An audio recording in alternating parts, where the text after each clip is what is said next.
I'm disappointed in every one of you. I'm sorry, I don't mean to offend you. I'm disappointed in every one of you.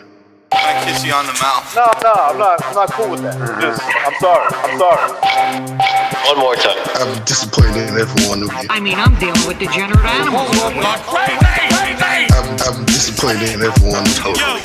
Disappointed in every one of you. All right, come on. Honestly, I can't do it, man.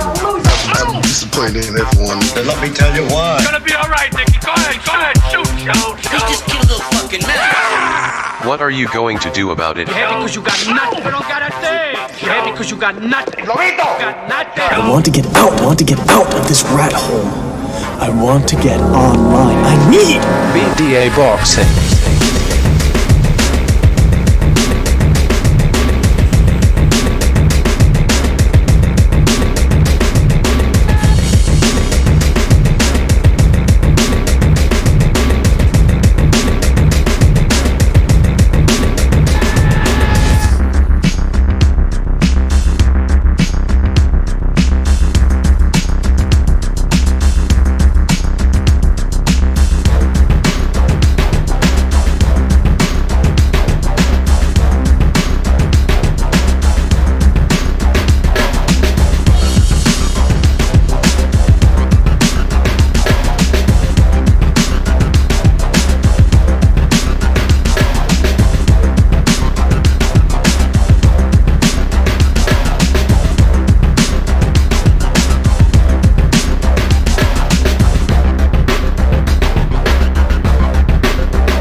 Alright, welcome everybody to another BD Boxing podcast, broadcasting to you live from the true north. This is your friend Mr. BDA, and alongside with me as always my co-host, the one, the only King, Bucho. King, are you there? Yes, sir. Fantastic. Alright gentlemen, before we begin, we got a packed show today. Limited time, by the way, we can't go on for 3-4 hours today, but we will try to jam pack as much stuff as we can. You saw the title, we will be talking about who the pound for pound fighter is, the best of the best, and the top 10 as well. So we're going to be dealing with that. Before we continue with the fun, however, I want to remind everybody to check out the BDA Twitter page, the BDA Discord. That's where all the fun happens. If you enjoy what goes on in the chat during the shows, head on over to the Discord page. It's like the chat, but without the actual show, so you can do and say as much as you want. Also, if you want to keep the gravy train rolling, we got some big stuff, big things coming in the future, particularly the BDA Trivia Show. So if you want to keep that type of fun going, make sure to like, subscribe, and if you can spare a couple of shekels, a couple of delectables for everybody, that would be fantastic. You can do that via the Super Chat or PayPal page or Patreon page. So that's about it, really. Let's get down to the fun here. I want to give a shout out to everybody in the chat room. We got Pavel, The Quags, Seamus Carey, Barry Boxing, Stephen Schneider, Virtuoso, Wexford, Black Lomachenko, Box, Bayer Boxing, and many more to come, I am sure. Saint Brit, Subash Kunwar, Ratsclot, they're already giving their pound for pound list. So we'll see what happens. Bucho, how are you doing today? No, I'm good. I'm great. Ready for this show. I know it's going to be controversial. That's why I like this topic. A lot of people, always ask you, what's your top pound for pound boxer right now, or your top three? There's always somebody that comes along with a strange list. Mm-hmm. And that's what we want to hear, strange lists. Well, I mean, we're not encouraging people to just come in and give us a craziest list, but that's always fun. It's subjective, by the way. So strange for me would be maybe normal for you or other people. So that's what I'm trying to say. What I'm trying to say is we want controversy. And BDA, I know you're going to agree with me. This is what you want. This is what you want from BDA Boxing. You want controversy. You want it raw, uncut. Sound like a comic, Bucho. By the way, I also forgot to tell people, we will be taking calls. We're going to be opening up the phone lines as quickly as possible. We're going to take care of that. While I do something, I'll take care of it or Bucho will take care of it. We'll see how we work it out. Also, any of the panelists want to jump in on the show right away, let me know in the Discord. Did anybody say they want to jump right in already? Oh, Bucho? yeah, Revolucion. Let him in. Let him in. Let him in. See, that's what Bucho always says. That's his stance on immigration too. Let them all in. I don't care. I don't care how we're gonna pay for that. Who cares? Just let everybody in. Didn't you say you wanted to invite people to your home too? Like 16-year-old Africans that look like they're 34-year-olds? Oh, yeah, like the first. Oh, what the hell's that? I told you, I get kicked out every time I invite somebody. But now I think I'm back on the... All I gotta do is, if I call somebody, I get kicked out the first time, and then all I gotta do is jump in, and then once I send the other invites, it doesn't kick me out. Oh, okay. Told you that before the show. Alright, so Revolucion, are you there? I think Jeez. so. I feel a lot Yo. Oh, hold on a second. Can you hear me? Yeah, we can hear you. Before we Alright, continue, Revolucion, I want to give a shout out to Stephen Schneider, who donated with the super chat, and he says, at hashtag free low place. What is he in a detention center, like immigrant detention center or something? That's the rumor going around. Immigrant detention center, really? No, No, because we were talking about immigrants, so I assumed that maybe he was. Anyway, by the way, shout out to G Boogie too, who's in the chat room, and again, shout out to Stephen Schneider for his contribution. Free low, please. All right, Revolucion. Anybody? Oh, he just dropped out. He'll be back, I'm pretty sure. So again, guys, anybody that wants to jump in, send us an invite or send us a message on the Discord, because it's not like Hangouts where we can see the messages. I certainly right now I can't hear a notification if you send me a message. I can't hear the I can see it, but I can't hear it. So make sure to send that notification either to myself or to Bucho, and we'll get you in. All right? Because I know this is going to create a lot of interest for people. Bucho, let's see what people are saying in the chat room. Bay Area says, if they say Crawford is the best, immediately I hang up on them. Box says, Stephen Schneider, will Jordan Gill make your top 10? I don't know who Jordan Gill is. Sounds like some sort of British cook. You know, British cooks that have those TV shows, stupid reality shows on TV. Triple JJ says, Ward, son of Kovalev. Oh, son of Kellerman. Stephen Schneider says, you have a good memory. Rasklat says, Kova bum. Oh, he's calling Kovalev a bum. By the way, Kovalev is fighting in about 2 weeks, right, Bucho? Or I think in a week. Yes, end of August? Yeah, end of August. Oh, before that. I don't know. 20 is the 20 something. Not the, I think it's the 22nd or the 24th. Yeah. Or no, it's the 24th. It's the 24th. Yeah, the 31st is Lomachenko against Campbell. Yeah. All right. G Boogie donating via the super chat. Shout out to G Boogie, who says, "Free the immigrant, LOL. Aren't we all immigrants one way or another?" Not really.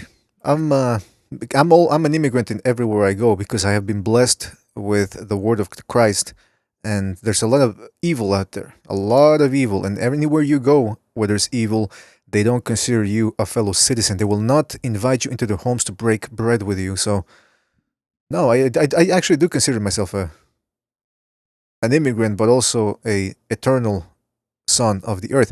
By the way, we got Revolucion back. Revolucion, are you there? Yes. What's going on, guys? Good. Okay, see, call you again. I just saw the message. All right, good to have you on board, Revolucion. By the way, I always call you Revolucion in Spanish. Turns out you're not even Mexican. No, yeah, I made that name. I was listening to a lot of Immortal Technique at the time. Yeah, I think I remember the story. As corny as that sounds, I was like 13 years old. All right. By the way, I'm gonna put on the list here. Let's use this as a starting ground for our discussion. All right. Oh, by the way, I see Shepherd the Sons in the chat room. Shout out to the Shepherd the Sons, the gatekeeper, as we like to call him. He holds the keys to the yard. You want anything from him, you gotta go to Shepherd the Sons. And he's got a good book collection too. He's got a good collection in psychology. And he told me this in the Discord, by the way. He says the greatest weapon a man can have is his mind. And I agree with that. All right. So let's start out with the list that I believe is the most accurate we have right now. Some of you might disagree. Obviously, that's the point. And I'm talking about the Ring Magazine list. As you can see, we got it here on... Oh, hold on a second. All right. So there you have the list. Can you get Revolution? Can you see it, or if you go on Yeah, I was just looking at it a second ago. I'm up, but I'll go back to. Okay, well, I can to put look it at up on the Discord if you want. No, it's all good. I, All I right, was literally just looking at it. I pretty much know it right now. fantastic. So, So we got Pacquiao apparently is back in the top 10 according to my Ring Magazine. Mikey Garcia, well, I think highly of him, but I think this is going to be one of those guys that a lot of people disagree with. Juan Francisco Estrada, number 8, after beating Sorong Visay in a rematch. Gennady Golovkin falls all the way to number 7. Errol Spence jumps ahead of him, number 6. Right there, I disagree with that. Alexander Usyk at number 5. Inoue ahead of Usyk. Alvarez ahead of both of those guys at number 3. Crawford at number 2. And Vasily Lomachenko at number 1. Guys, I'll start out with the Bucho. Bucho, anything you agree, disagree with right there? Inoue above Usyk? That's what it appears like, yes. No, no way, man. Usyk, winner of the World Boxing Super Series, undisputed, like absolutely no doubt. He has 4 belts in the cruiserweight division, so undisputed cruiserweight champion.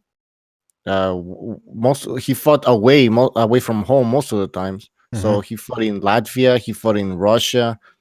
No, there's no way this guy's below Inoue. All right, now we gotta watch it, Bucho, because you're talking bad about Inoue. You know what's gonna happen? Those Japanese, they have the kamikaze warrior. They're not even Japanese, man. they're fake fans. There's anime white people that love anime. Fans. Yeah, and it's interesting because hold on a second. You hear that, guys? Kamikaze. Shit. Get down.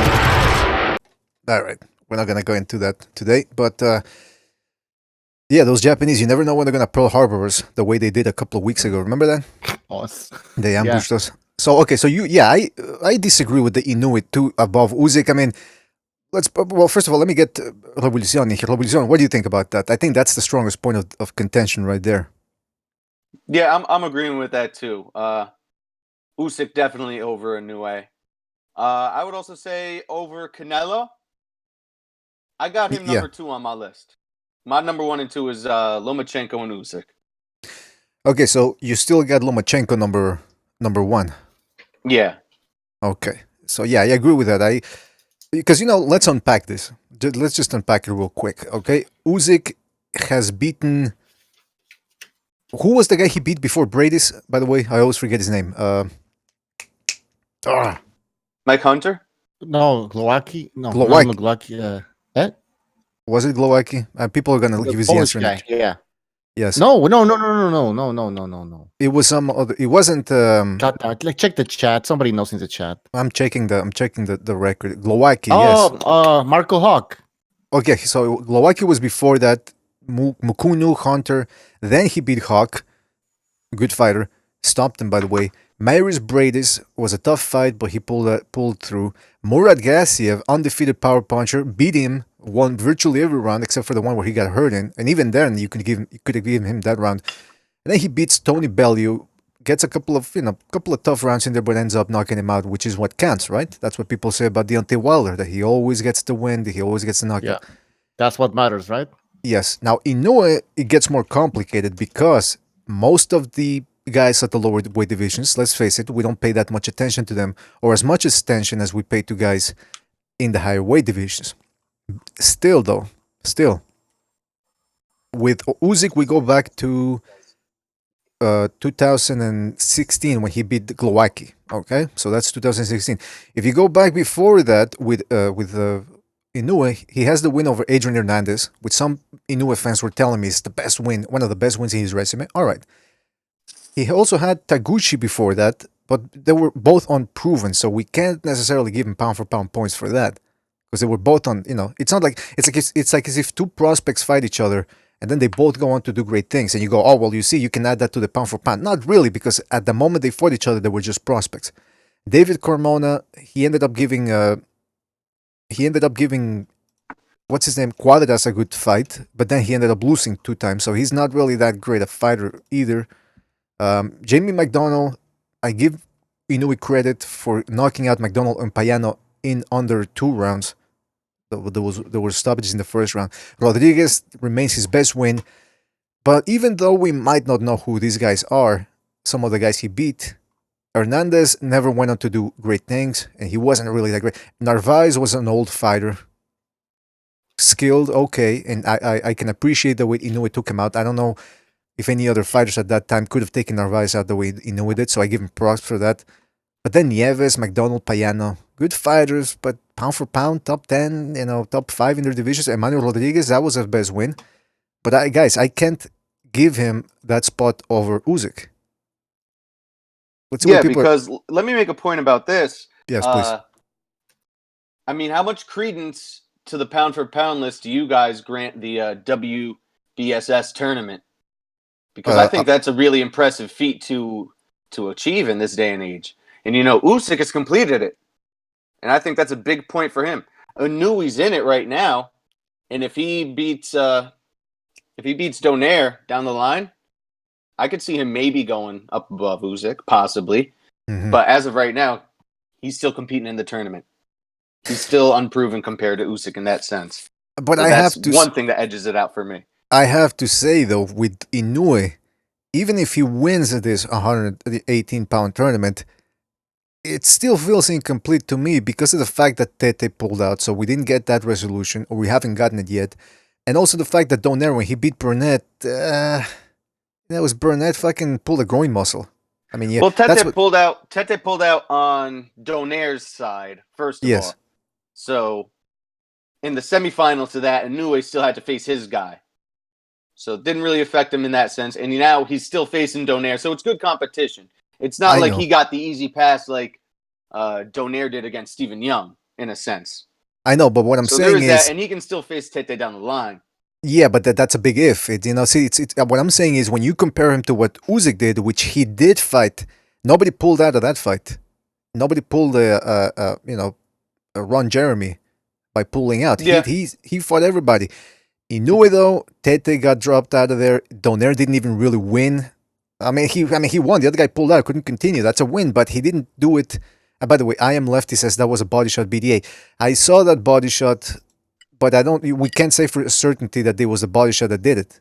And by the way, I still maintain that Burnett pulled a groin muscle.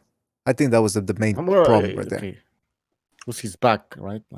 Back, then you go all the way down to the groin muscle. That's my contention. I'm sticking to that. Yeah, I mean, I'm not sure, to be honest. I'm in this side. So I'm like, do I give him that win? I'm not sure.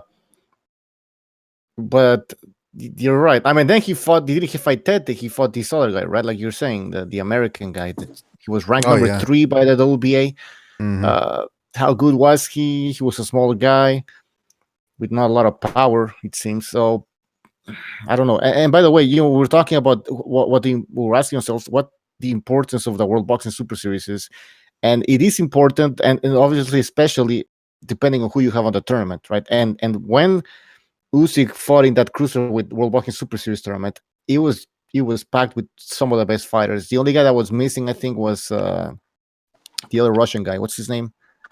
Oh, Lebedev. Yeah, but still, Lebedev had already lost, right? So it wasn't like he was an undefeated champion that was waiting on the outside, So you had the best fighters in that cruiserweight tournament. So that was a great accomplishment for Usyk.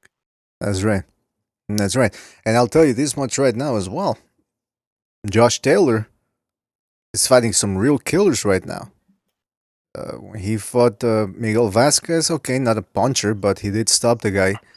And then he went on to beat Postal. Very hard fight, but he beat him. He beat Baranchik. He beat the other guy, the Maurice Hooker Light. What's his name? Brooker? No, what's his... Hold on, I'm looking it up. Undefeated guy. Again, not the best win, but it adds to his resume. And the fact that, here's the thing I like about Usyk, like Inoue, he will go for the kill. Sometimes to his detriment. Ryan Martin, by the way, that's what I'm talking about. Let's go to the chat room real quick, see what people are saying. Stephen Schneider says, did you score the first fight in Ward's favor? Okay, so people are talking about Ward Kovalev.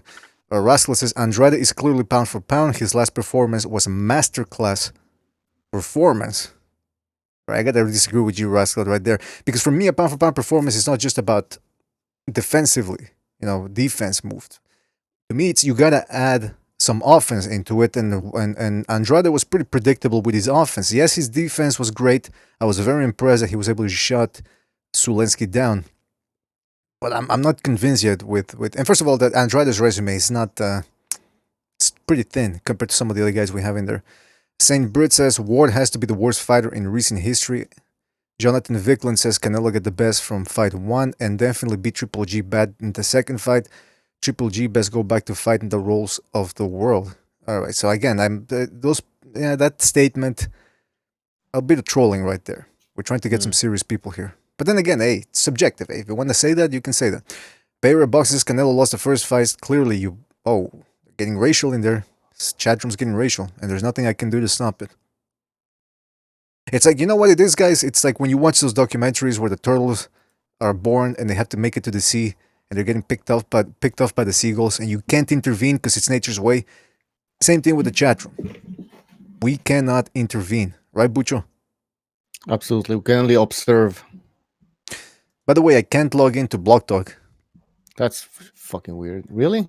Yeah, can you try? See what happens? Well, I mean, even if you I'm try, already logged in. I'm just waiting for the green light. Oh boy. All right. Well, let me close this and see if I can start it again. But anyway, yeah, so you want to read a couple of comments still from the chat room, get something going? Sure. Let's get some comments in here. Let's see. Josh Johnson in the chat says Billy Joe Saunders wipes the floor with Andrade.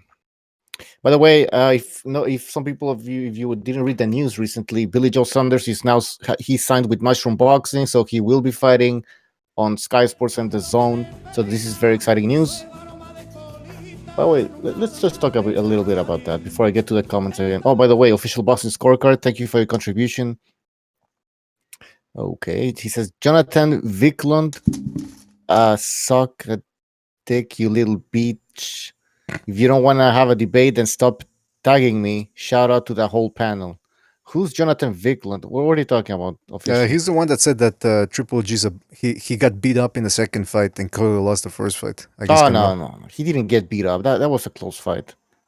A little bit of trolling. Let me just get to this Billy Joe Saunders. So Billy Joe Saunders. Oh, hold on. I have a phone call. I have to take this. I'll be right back. All right, that's fantastic. He's supposed to be Butcher, you're supposed to be taking care of jeez.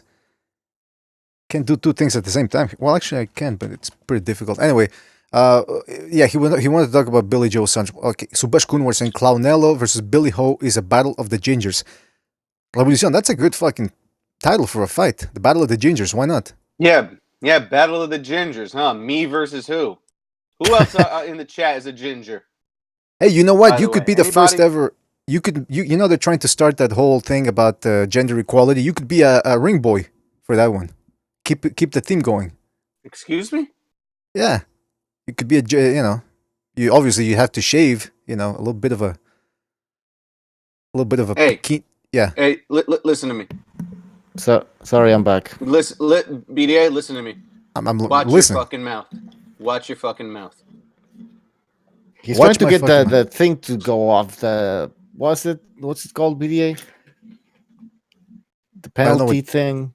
You get a credit penalty. Oh yeah. Yellow card. The what? What? Yeah, I know what you're saying. I know what you're saying. Keep going. Anyway, Bucho, did you create the whole thing for the calls? Create the event or some shit. You have been violated. One credit. Language fucking bullshit. Bucho, start the blog talk, all right, please. All right. I'm not asking for much here. All right, boys. Hey, I got a question. Yes. Question related to top 10 pound for pound. You ready for this? Fantastic. Is there anybody, any fighter that is not on the Ring magazine's ratings that you would put in the top? It's a good question. And also with that, you would have to take one out too. So who would you take out and put in? Let's look at the Ring. You have Vasily Lomachenko, Errol Spence Jr., Canelo, Inoue, Usyk, Spence, Golovkin, Gallo Estrada, Mikey Garcia, Manny Pacquiao. All right, why the hell is Manny Pacquiao number 10? This is ridiculous. All right, I'm going to have to get off point here, all right? But why the hell is Pacquiao number 10? First of all, he beat Keith Thurman. All right. Yes. Now, hold on. Remember when everybody was talking about the Spence Keith Thurman fight, and oh my God, this fight has to take place. It's the two best welterweights. Oh yeah, if Errol Spence Jr. would have defeated Keith Thurman, trust me, Errol Spence would have been put in like the number, at least top 3 pound for pound in the pound for pound list, maybe even number 1. And I'm not even joking, you guys. You know it's Great true. point. You would have put fucking Spence up there. But because Manny Pacquiao defeats him, he's number 10. Now look at Errol Spence's resume. His best win is Kell Brook, and then after that it would have been Keith Thurman. If he would have beaten Keith Thurman. So that's 2 major wins. Because I'm not even gonna count that Mikey Garcia. So 2 wins. Manny Pacquiao not only has a Keith Thurman win, but look at his whole goddamn fucking career, man. This is an outrage. Yeah. I mean, the only thing you can really say that Errol Spence has over Manny Pacquiao is age. Really. I mean, when you look at resumes, when you look at all-time greatness, when you look at just kind of technical abilities and ring smarts, Manny Pacquiao has all that over Spence. But really, like, if they were to fight right now, you would have to say, well, Manny's old, he's 40 years old, and that's what's going to work against him. Agreed, but that's not the criteria for pound list, right? Or not our criteria. Well, the way I think of pound for pound is if these guys were to fight right now and they were equal in weight, who would win? It's just based on technical skills at the exact moment in time. Okay, so that's your criteria, which I understand. Yeah, it makes sense, right? Because that's what somebody else said that. I mean, like, oh, that's what pound for pound list is. If you take this guy, you put it against this other guy, same weight, who would win?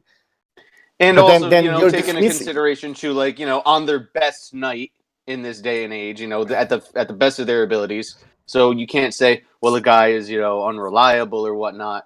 And, you take into consideration resumes and achievements of other sorts, but kind of the main focus is that fight on the night. Yeah. Yeah. So you don't really look at their resume? No, I absolutely do. It's a part of it. But that kind of influences the decision is how I look at the fight. That's what makes it tricky. The matchup. In the chat, Jonathan Viklund, I don't know. He says Pacquiao being 200 years old and losing to Jeff Horn means he don't belong on that list, really. Del Boy Boxing News says most pound for pound lists in reality are just a list of people's favorite fighters. Box says Rasclot, not a racist. He used to suck off Precise Percenter for years. Okay. Well, hang on. I'm sorry. Pucho, look at it this way. So Manny Pacquiao is number 10, right? And if we're going to take resumes into consideration, like as the paramount, he's got to be number 1. Because he's got the best all-time resume of anybody on the pound for pound right now. Because he's been around so long. You're right. No, Pacquiao. Yeah, so like you have to kind of find like a happy medium between the present day and the past day. Yeah. All right, yeah, Pucho, sorry, but right? All right. Sorry, we got a phone call. Yes. Let's just see what's going Bring on them here. on. 910, you're on the air. 910. Hey, what's going on, guys? It's Steven Schneider. Oh, Steven, how are you, man? Oh, doing good, drinking some beers, got a buzz on.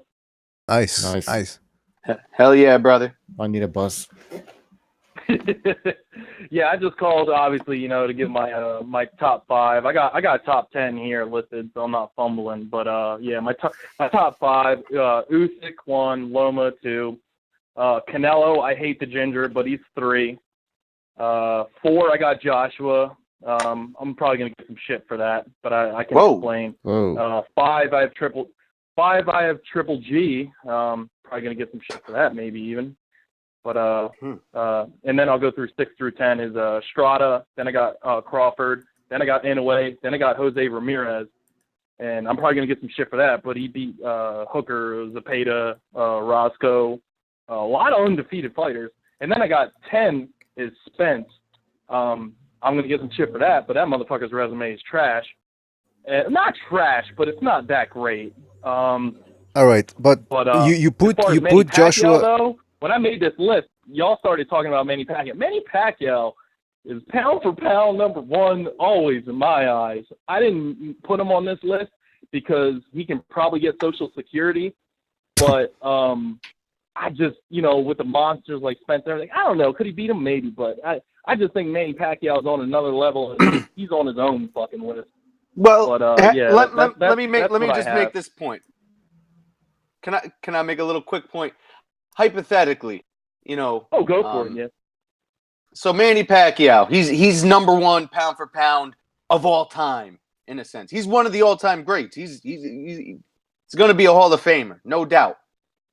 But let's say Pacquiao, in like 6 years, Pacquiao is still fighting, but he's fighting these little tiny independent bingo hall boxing matches in the Philippines, just, doing nothing of significance, but he's still active and he still has the resume. Does that qualify pound for pound, or like where would you put that in that situation?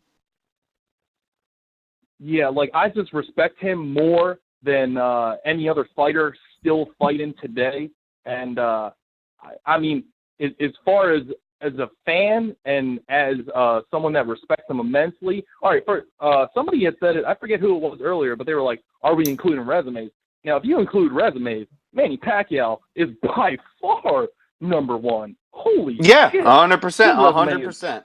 I don't even need to talk about his resume, but I'm just looking at like if he fought someone like I put Spence at 10, right? So if he fought Spence, I love Manny to death, but I actually fucking favor Spence in that fight. That's what I'm saying. So how do we consider that pound for pound? We got to find that happy medium. No, but hold on a second, Revolucion. If a guy has a good resume, if a guy has a good resume, but you would pick him hypothetically to lose against another guy, that still doesn't affect the pound for pound standing. It's about actually beating the guy, not theoretically. Okay. Yeah, Bucho has a good point. Bucho. It's what you've actually done that counts. Yeah, that is I true. have a Walmart phone. Thing's terrible. No. That's not an excuse. Second of all, I want to go back to I want to go back to you said that you're getting a little bit of a buzz on by putting Joshua number 5. That Exactly. if I were a police officer, I would put the cuffs on you right now, send you to a cell, and probably put a plunger up your ass. Because let me tell you something. That is, I want you to explain that to us, please. Maybe you'll convince us. Okay, I will. Yeah, maybe. It's a 6-pack. I will. I'm sorry, BDA. I'll explain it right now. Now, until this, and someone had said this a couple days ago, until he lost to Ruiz, everybody was on his nuts, talking about how great he is, whole smash Wilder, whole smash this, whole smash that. Now everybody's shitting on him because he got a little cocky, started exchanging on the inside with a fucking fast, dangerous Mexican midget, and then look what happened. And now all of a sudden he's a bum. Well, I don't prescribe to that. I have him in the rematch winning, and I have him using his range and his jab and not being a fucking Momo. And I think he's going to win it, and I think he's going to win it emphatically. So, he might even knock him out, believe it or not. But, yeah, I just think that all of his past accomplishments don't get erased because he took an L. I think we're being a little harsh on the fucking Kenyan. So what you're saying is everybody was on his dick, but you were the one that caught feelings. Oh. Well, I don't. I try not to fangirl for anybody. The only boxer I fangirl for maybe a little bit, it might be Triple G, because I love watching him box because he tries to kill a motherfucker every time. But I don't know, man. I don't know. I just think. I mean, you can't deny the fact that, everybody was like AJ hysteria, and then all of a sudden, the UK literally just flip-flopped on his ass, but I don't know. Well, he's got something to prove. If he can make a bounce back against Ruiz, that helps his case. But as of right now, I think his stock has dropped a little bit too much with that loss to Ruiz. If you're pound for pound top 10, you don't fold on a night like that. I think his recent accomplishments going back, the past few years, all the way, from the Klitschko fight and everything, I still think he's a fucking great heavyweight, and I have him beaten most heavyweights, with the exception of, I think, Tyson Fury. Tyson Fury will probably box his fucking head off. But but the reason why I don't put Tyson Fury in the top 10, and you might be like, well, why don't you have him? Because he hasn't shown me, like, the dude is fighting bums. Like, he fought Wilder, and that's pretty much a gun-shy Klitschko years ago with a positive doping. I don't know, man. That guy, I don't know what. Steven Schneider, we're gonna have to move on. We have another phone call, but you made a good point about. I mean, Joshua. Who knows, man? Listen, Lennox Lewis also was a pound for pounder. He lost against Rahman, came back. That could be the same thing with Joshua. We'll see. And if I can make one more would be, because it's pound for pound, we got to ask these questions. If Manny Pacquiao now and Anthony Joshua were the same weight, who would win in a fight? Manny Pacquiao. So there you go. That's we're talking pound for pound. Yeah. One last thing about what you got to do that to everybody in every weight. One last thing about what Steven Schneider said about that Anthony Joshua. You made a good argument. Still, in my opinion, if you lose, that kind of takes away. Maybe he wins the rematch against Luis, but he has to win it in order to get back in our graces. But it's true. He had the best resume prior to losing to Luis. He had the best resume at heavyweight, no doubt about it. Also, Steven, very good call. I would have given you a 10, but the swearing kind of took you down a notch. Oh, I forgot about the policy and everything. I didn't know that applied to guests or whatever. But I'll tell you this. One last thing before I go. I'll tell you this. If he loses that rematch with Ruiz, that's bad. That's bad, dude. Like, yep. That's I think it's over. bad. But yeah, he becomes the next David Price. Thanks for having me on. Absolutely, Steven. Right. Thanks again, man, and thanks again for the contribution. Oh yeah, no worries. All right, take care. Fantastic. Take care, Steven. Keep that buzz alive, man. All right, that was Steven Schneider. He kind of surprised me with the Anthony Joshua thing. I do agree with certain points, but in my opinion, if you lose a fight, same thing with Pacquiao. I think his standing does get.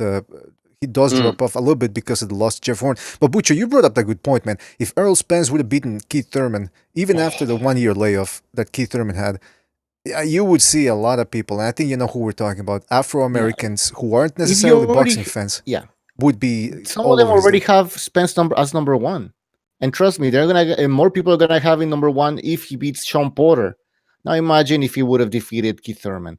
That's it, man. He's number one. He has the potential to be a pound for pound great. And he's got the opposition to do it. He's got the opposition to do it. He's got Porter. He's got Pacquiao. He's got Terence Crawford if he really presses for it. He's in a good division. He can move up and maybe defeat. Who do you have up there? Not Jerry Hurd. The guy who beat Jerry Hurd. Williams. Williams. I mean, you have a bunch of fights that could actually make Spence a pound for pound boxer, man. A top pound for pound boxer. You guys, Revolucion asked the question: who would you put in the top 10 pound for pound? That's not there. I could make an argument if I wanted to take away Juan Francisco Estrada and put Leo Santa Cruz in there. 2 wins over Mares, a win over Frampton. Who else did he beat prior? He had another couple of wins. I'd have to check at the record, but Estrada did beat Rongvisai in the rematch, but he also lost that one. So I guess that's one guy. Yeah. I'm trying to think of another. Yeah, go ahead. Well, on my list, first of all, Mikey Garcia don't make the top 10 for me. I think he's definitely fallen out of relevancy. I'm just kind of tired of him. So he's out for me. And I would put Kovalev way down on the list. 9 or 10. Reason being is, he had the 2 fights with Andre Ward, got fucked in the first fight, got fucked in the second fight, got knocked out by Eliezer Alvarez, legitimate loss, you could argue maybe some things were going on, confidence-wise. He wasn't there 100%. But I think in the rematch, he showed that he's able to mature as a fighter, change his game plan. And I really liked what I saw in the rematch. So I would put him 10, just float in there. But it's interesting that you would put him in there. And I'm taking some resume into consideration here too. Mm-hmm. He's got a good resume. He's active, and Vazdik is there too. In the lightweight division in general, I'll put Vazdik just behind him in a pound for pound sense. I think I would favor Vazdik if they fought, but if I'm talking pound for pound, I would just have to. I think I'd put Kovalev first.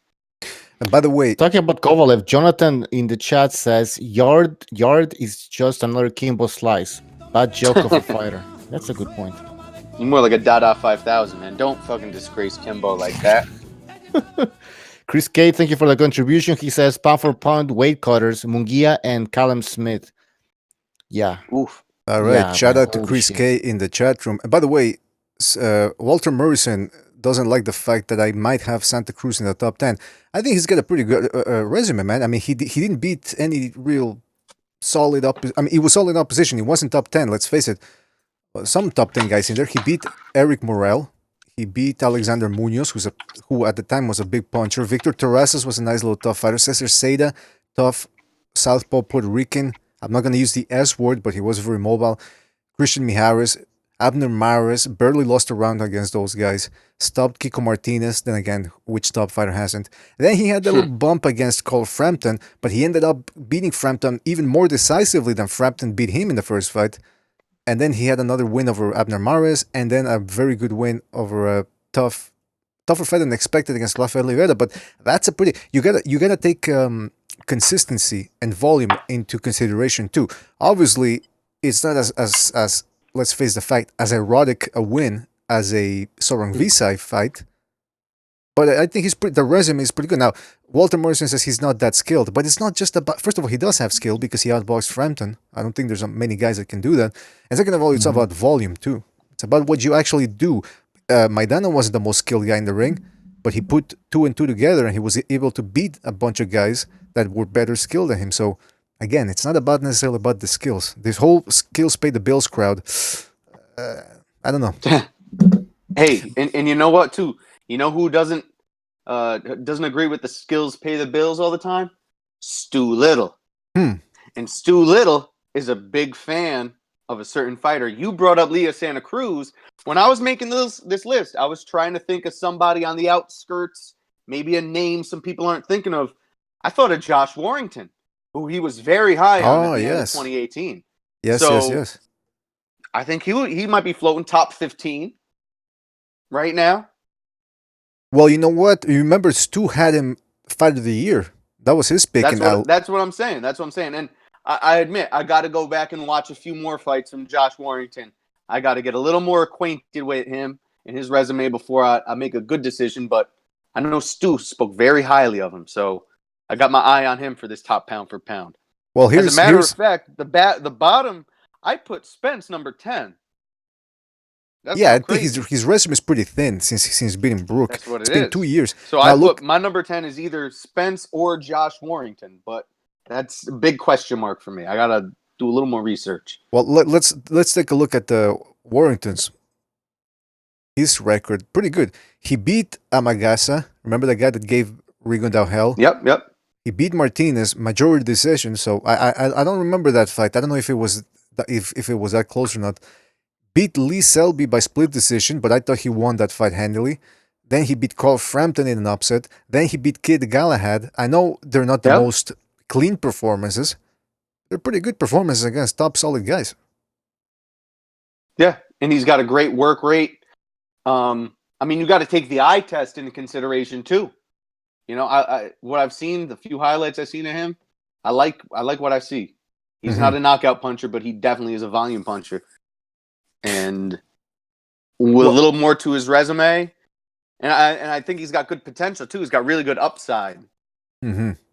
You know what? Another guy that I think if he could do a little bit more, he could definitely start breaking into the top 10. I'm not saying he's top 10 yet, but Miguel Berchelt, who's currently number 1, not the official champ, but number 1. Remember, he's got a good win over two good wins now over Francisco Vargas. The first one was a slugfest, and then he beat that Miura character, who was a very hard puncher. Since then, he hasn't really fought any huge names, but he's been stopping dudes, really looking like an unhinged monster in there. His technique tends to suck. His chin is up in the air, but man, he keeps on winning. So there isn't a lack of fighters. The only problem is making the actual fights because of the different promotional entities involved in there. But that's another guy that has a good chance of, if he can get set up for some good fights and win them, definitely be on the top 10 right there. Who else do you guys have? Who else do you think could actually be breaking into the top 10 right now? You got somebody, Bucho? Hey, what about Ray Vargas at 122? I wasn't really impressed with his last outing, to be honest. I mean, he definitely won. He definitely who was it? It was against Kameda. Taguchi, right? Tomoki Kameda. What the fuck is the guy? Tomoki Kameda. Kameda. I'm sorry, I can't keep track of the names as good as I can with, some other nationality names, but yeah, Kameda. Kameda, he beat Kameda, but he didn't look top 10 pound for pound. I was actually, now I'm looking in the chat and I'm seeing boxing for IBF. You're saying, what about Rungvisai? He did beat Estrada and Chaco twice. Mm-hmm. Good point. He did just lose recently, so there are minus points for that. But in my list, I got GGG and Canelo right back to back.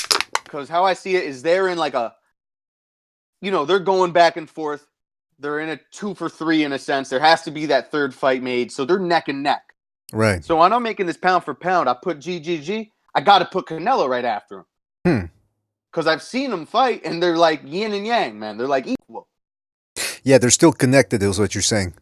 They're connected, so it's hard to put somebody from a different weight class in between them. Mm-hmm. You're talking pound for pound. You've actually seen these guys fight. So if you're going to put Estrada on there, how far can you separate Rungvisai from him? You know what? That's a good point. Rungvisai, before the loss to Estrada, he was in everybody's top 10 pound for pound. He was all around number 7, number 6. Most people... They switched. They switched. Estrada took number 8 and bumped off Rungvisai. They just... It's like number 8 was the flyweight spot. Exactly, yeah. And there were a few people that had Rungvisai above or at number 5, which I think was definitely at the time you could have put him above top 5 or top 5 because they put Chaco. They put Chaco way higher. But here's my question though: let's say they do a trilogy, right? Estrada and Rungvisai. If Rungvisai beats Estrada, do you think he goes back in the top 10?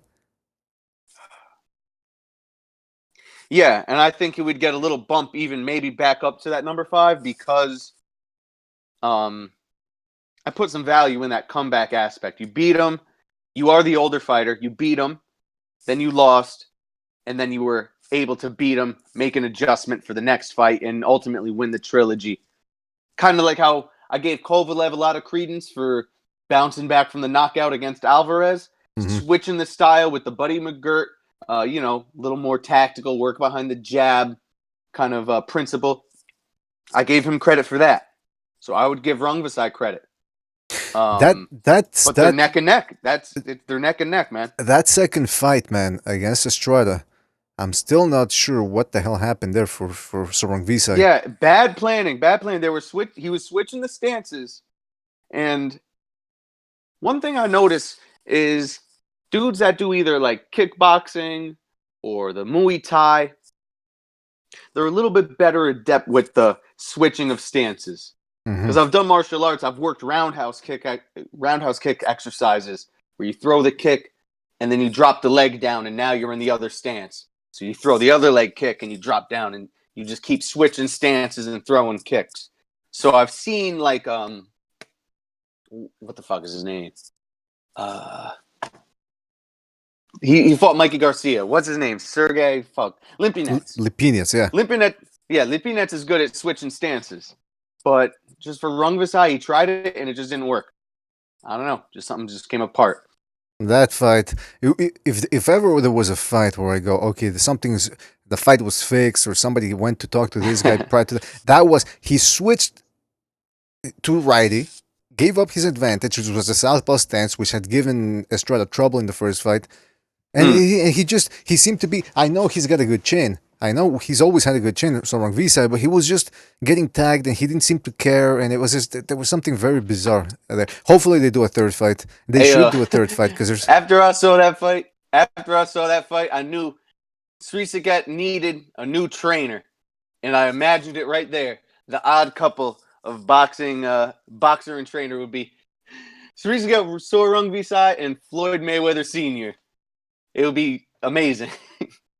That's like Srisaket, you gotta go back to southpaw. Hit him with the jab. That's like putting ketchup on cake. Disgusting. Just for that, I ought to kick you out of the Discord page. Just for that, you disgust me. But you boom boom to your bop and bop bop to your bing. That's right. Isn't that what he told? Remember, Mayweather was like, "I am listening. What did I say? Come back with a big one, right?" Exactly. What? That's a great line.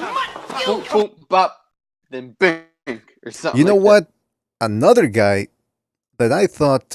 Okay, first of all, the chat room is it went into chaos, man. It's about race now. It's getting out of control. It has devolved into a discussion of race. Well, actually, Steven Schneider says thank just for the guy who got KO'd by a guy that had like 18 losses. Ben Cesare says, yep, Adrian Broner will fight anybody. Boxing for IVF says, Wrong V-side turned southpaw for some reason. Bayer Boxing says, they robbed Pac of a career-defining victory. Del Boy says, most obvious fixed fight was Jonathan Banks versus Seth Mitchell 2. Walter Morrison says, Estrada dropped him like twice in the first fight on the low. Is he talking about the Sorong V-side fight? I don't know. Maxi Pad is still going on about Andre Ward. Walter Morrison says, get Mickey in his corner. Steven Schneider says, Mayweather was getting that family discount. Del Boy says, Kusei Tanaka BDA. Yeah, Kusei Tanaka looks very good. Very good. But then again, I have to admit that I'm not all that familiar with the guys he's beating up. But if Don't he have a fight coming up? Don't he have a fight coming up right now? Probably, man. I tell you what, though, if I ate the Japanese sushi, I'd be having a fight with a toilet every day. My goodness, I don't know how people can eat that crap. Buck says Sheamus, because he's the only one talking about race. Sheamus says, Box, what did I do? All right, Vader says... holy shit. Bro, holy shit. I'm sorry. Kosei Tanaka's fighting John Gonzalez on the 24th. John Gonzalez. John Gonzalez, we got to give him some support, bro. That's right. Yeah, John's probably gonna try to chop him up in his work shed. Hold on a second. Let me just say something. Vader D has his pound for pound list. He says Loma number 1, Canelo number 2, Usyk number 3. Usyk seems to be perennially stuck in the number 3 pound for pound spot with a lot of people's lists. Crawford number 4, Inoue number 5, Estrada number 6, Triple G number 7, Santa Cruz number 8. Hey, Santa Cruz getting some love. Spence number 9, and Pacquiao number 10. By the way, BDA, Johnny Boy sent his list. He said, I think he said in no particular order, but anyways, Lomachenko, Usyk, Crawford, Ginger Cunt, Pacquiao, Estrada, and Inoue. So that's Johnny Boy's pound for pound list. All right. He didn't put Paulie Malignaggi in there. I'm surprised. You know, Italianos, they tend to stick together. Look what they did to my boy. All right. Let me, since everybody's just like rattling off their whole list, I've mentioned some bits and pieces. So let me just go down the whole thing, get it out of the way. Okay. So I got Lomachenko number 1 because I just see him as technically, literally pound for pound. Technically, he's the best. Usyk, I put him number 2 because unified, and he's like a world beater, man. The whole world tour, going to your hometown. And wait, hold on. Listen, before you continue, Bucho, where can I get that? Because I want to put it on the screen. Where can I do where do you get the names? There's a pound for pound scene at the bottom. It says pound for pound. No, I know, but didn't you say we had names there, or do I have to write them? Oh yeah. There was a folder I left open unless you closed the Dropbox. Uh-huh. Oh, okay, I see it. Pound for pound box. Okay, sorry about the Revolution. I want to put it on the screen there. So this is this is Revolution's pound for pound list. Who did you say was number one? Lomachenko.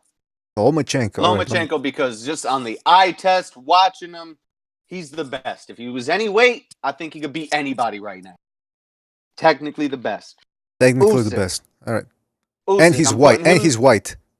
Yeah, that's about 8%. That's I take that about 8% into consideration. 8% into consideration. Usyk number 2 because Usyk number 2 because unified for winning the fucking WBSS tournament and for being a world beater, the definition of world beater, going to your hometown and beating your ass. Mm-hmm. Number 3, I'm putting Triple G. All right. First of all, I got to say this right off the bat. This list is looking very problematic. It's all white guys already. 3 white guys. It's all white guys. And you should have started from the bottom up to create more tension. And you're calling them men. How do you know that? How do you know they consider themselves men? Maybe they consider themselves some, in between or women. Yeah, we have a phone call. Oh, hold on. Okay. Let me finish the list. I'll go a little quicker. Well, hold on. No. We want to create some suspense. Take the call, then we'll continue. Yeah, we want to create some suspense with the list. All right, so we'll get to it. Okay. By the way, Steven Schneider just contributed also. He says Loma is a strong or white brother. All right. Shout out to Steven Schneider there. All right, we got a phone call here. 510. You're on the air. 510. What's up, everybody? This is Ross Claw 222 representing the MOBC. I'm 49-0 in debates and predictions. That's right. Now, Rasclot, Yes, I already see that the chat room is particularly virulent this time around. They're talking about Kovalev and Ward. Yeah. Let me tell you something. Let me give you some advice. Do not ever engage in a Ward Kovalev discussion because it will never end. Yes. Well, see, here's the thing when it comes to Ward. They're upset because Andre Ward beat the boogeyman twice. He outboxed him in the first fight, clearly won 10 out of 12. And then in the second fight, he stopped him by destroying his ball sack. And that's just the bottom line. That's the way it goes. Hey, at least he's honest, man. Yeah. All right. All right. Man, So I heard somebody. I'm sorry. I heard somebody was that talking wasn't a about real that knockdown. fight. He slipped. all right, listen. Kovalev is a drunk. He probably was going to slip himself either way. So let's not get into that too much. But just curious, man. Just curious. What's let your me give you my list. So you guys are talking about pound for pound. That's right. And keep going. First of all, Andre Ward's winning the Super 6 tournament is much more impressive than Usyk winning the tournament for the cruiserweight division. And after Andre Ward won the Super 6, he defeated Kovalev twice. Usyk defeated Bellew. That's nothing. You can't compare the two. Second, my top five is Wilder. My top five is Wilder, Spence, Andrade, Crawford, and let me see, Wilder, Andrade, Spence. Who else did I put in there? Hold on, because Jesse Jackson. I think you forgot Jesse Jackson. Too good. No, I'm serious now. Wilder, Crawford, Spence, Andrade, and Charlo, because he was awarded the champion, the belt that he took it from Canelo, and they made Canelo a franchise champion. So Charlo is number one because he didn't have to fight Canelo to win the belt. He just took it from him. Are we talking to Rasclot or are we talking to Low Place? What's going on here? Yes. Rascal, I'm disappointed in you, man. No, I'm just joking, man. Hey, man, I got Usyk number one. I got Usyk number one. I got Canelo number two. I got Crawford number three. Who else I got? I don't even care, man. But Manny Pacquiao was above all of them. He's in the class. Yo, Revolution, man. Are you making like a White Russian or something? I muted him. Sorry, go ahead. Sorry, go ahead. Yeah, I am actually. All right, sorry about that, Rascal. Keep going. Yeah, keep going. No, what I was saying is, you have to put Usyk at number one because he won the cruiserweight tournament. He defeated top guys at cruiserweight. Not only top guys, every freaking guy in that division was a big puncher, and he defeated. Usyk beating Gassiev is more impressive than Crawford beating that African guy. I forgot his name. Like, that was way more impressive. You get what I'm saying? That's why you got to put Usyk above him. Yeah, I can't remember the African. Yeah, whatever his name is. All right, now let me ask you this though. Let me ask you, Rascal. Let me ask you this because we have to look down the line too. Yes. Errol Spence is going to be fighting Sean Porter, one of the best welterweights in the world. Terence Crawford, because of the fact that he's washed up now. But keep going. Oh, so okay, so let me just break it down then. So Terence Crawford is being cut off right now from the PBC stable, so he's got no real top welterweights to fight. So isn't there the risk in your pound for pound list that Terence Crawford can fall behind if Errol Spence beats Sean Porter convincingly? Well, but we can't. The reason why we can't do that is because it's not our fault that PBC does not want to do business with Bob Arum. So we cannot we can't just ignore Crawford being the other belt holder. So they don't control boxing. They can't say, oh, we're not going to think about Crawford because he's on the other side of the pond. You can't do that. That's not how boxing works. I don't care if Spence beat a washed up, beat up a Sean Porter who nearly got his butt kicked the last fight. No, it don't work that way. Crawford, you know what? That's their fault. I don't care if Spence beat Porter. It doesn't matter. It doesn't matter. You got to beat Crawford. You got to beat Crawford. That's just the bottom line. All right. Okay, that's a good point. That's a good point. All right, we got another call. You want to finish? They're not the owners of boxing. Yeah, you're right. Yeah, it's a shame that they're holding up this good fight. You want to finish your pound for pound list, please, because we do have another call. I mean, it's just so many to name. I mean, I can't. The thing is, with this generation of boxing, I can't even say like the three guys that I mentioned to me are the pound for pound because they're the ones that are really doing something that's worth watching. They're the ones that, and at least Crawford, he's trying. He became undisputed. He's trying. Usyk is going to move up to heavyweight and do great things. Canelo is doing great things. Like Lomachenko is doing good. Lomachenko's 2 fights away from cleaning out his division. So you got to put these guys in. These PBC fighters, I'm taking all of them off the list because they're trying to separate themselves from the rest of the fighters. So I'm not going to put Charlo, Wilder, and none of those guys, and Spence. Mikey, come on, man. Mikey Garcia and versus Danny Garcia. Come on. That's a joke. That's a good point. That's a joke fight. That's a good point. All right. Yeah. Rascal, thank you for calling. I can't give you a list. I know. Yeah. Nobody's going to put... Rascal, we should call you Patrick Swayze because nobody's going to put you in a corner. Hell no. All right, Rascal, thank you for calling in. We're going to move on to another All call. right, man. Let me just say one thing, man. Thank you for having me on. Andre Ward is the pound for pound one of the best because he could commentate at the same time. You can't give Manny Pacquiao to commentate no fighting because he can't speak no English.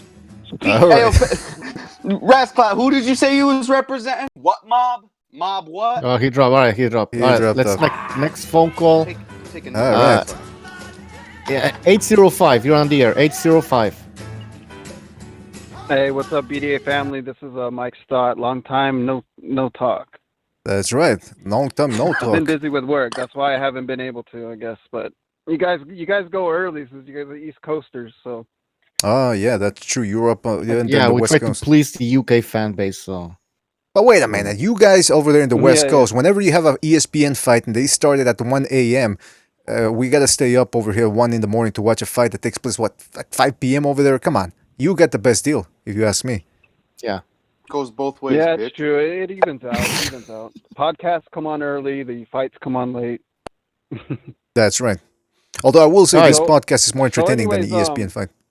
Give us your pound for pound list. I'm sorry, what's going on? Yeah, do you want me to start from 10 or number 1, or how do you want me to do from it? The bottom up, so there's some suspense. Okay, so the first one's going to trip you out. So number 10, I actually have Nonito Donaire on my pound for pound. Okay, how do we hang up on the callers again, I Bucho? think he's gonna beat Inoue. Bucho, how do we hang up on the callers again? Yeah, you press the X You button. press the button. Okay, so hold on. So Nonito Donen number 10. All right, that's it's not out of the realm of possibility. All right, so No. keep I going, want to Mike. hear the reasoning, so let him keep going. Yeah. Okay, number 9, I got Leo Santa Cruz. He's grown on me. Number 8, I still got Kovalev on there. He redeemed himself by getting his belt back. Number 7, I got Caleb Smith because I'm impressed with that guy. I think he's a monster at super middle. We did forget to mention Colin Smith in the number discussion. Yeah. Number 6, I got Mikey Garcia, even though everyone hates him. Well, then we don't hate him, Number but 5, Manny Pacquiao. Manny Pacquiao number 5. All right, I can see that. Number 4, Terrence Crawford. Number 3, Usyk. Number 2, Triple G, and number 1, Loma. It's a very good list. Now, let me just check let me check the Ring Magazine. Who did he leave out? I'm look. Oh, so you left out Inoue, right? Yeah, and Canelo. Oh yeah, you left out. Canelo, Estrada. You can't leave out Canelo. He's going after Mexicans. Yeah, Bay Area Box is gonna give you some shit in the chat room, man. Come on, Barry's gonna get pissed off in the chat. My homegirl Bay Area is gonna give you some fucking shit, man. I mean, all the asterisks. The reason why I'm not going to put Canelo on there is because he's too much of a diva to really put him on any kind of respectable boxing kind of a pound for pound list or something. It's just the guy's not really a boxer in my opinion. He's got the skills. You know what? He's more of a showman than anything right now. Well, to respond to this, my number one criteria is the eye test. That's the one that gets the most. I'm sorry. But Canelo, to fight Triple G, with all the bullshit that went on with the decisions and all the diva shit that went on, he still was in there with Triple G and he hung in there. How can you separate? At least at that. What I'm saying. That's a good point. Another aspect to my pound for pound list, though, is just respecting them as fighters, and there's a few other things. That's a big intangible. That's a really big intangible, though. Right, that's just me, though. I mean, I understand if that's strictly all you do is the skill test or eye test, but to me, also like who they are, just as a professional athlete. Motherfucker, this ain't the Boy Scouts. Yeah, you can. I can't even hear what he said. You're lucky in that respect. Go ahead. And the reason you could maybe question, like, well, why is Kovalev on there? Because he's supposedly beating up women or something. No. I believe he's an innocent man. I think they're going after him because he's a Russian. United States tends to try to blame Russians for a lot of things. So. Well, they did steal the 2016 election, gave it to the Emperor Donald Trump. So. Yes, yeah, sir. I mean that's just excuses from the left. I think they can't accept the loss. Now wait a minute. Epstein actually killed himself. That's right. Jeffrey Epstein actually killed himself. I don't understand why everybody's... this isn't boxing related. Here's my theory on that is I think that guy's still alive. You can call me a crazy conspiracy theorist, right? I think he faked his death and he's hiding in a... who gives a shit? He's probably hiding in Tel Aviv somewhere. Yeah, maybe. All right, BDA, we have another call. We do? Okay, so you know what? Alrighty, I'll see you guys later, dude. Thanks for taking my call, man. I'm sorry. All right, thank you for calling in, Michael. And that was a very good list, man. That was a sensible list. I gotta give him that. That was an excellent list with a few minor exceptions. There was like 3 or 4 people that weren't in the Ring Magazine top 10. Right. That's right. And I actually appreciated no cursing, so that was pretty good. All right, 337. You're on the air. 337. Can you hear me? Yes, we can hear you. 337. Identify yourself, please, and let us know what you want to talk about. This is Dead Game Boxing. Dead Game Boxing. All right. Here we go. Yeah, Dead Game Boxing. Yes, sir. Jeffrey Epstein is still alive, But let's get to my pound for pound list. Please. All right. Number Start one. from the bottom and then move all the way up. All right, from the bottom all the way up. Luis Ortiz. Okay.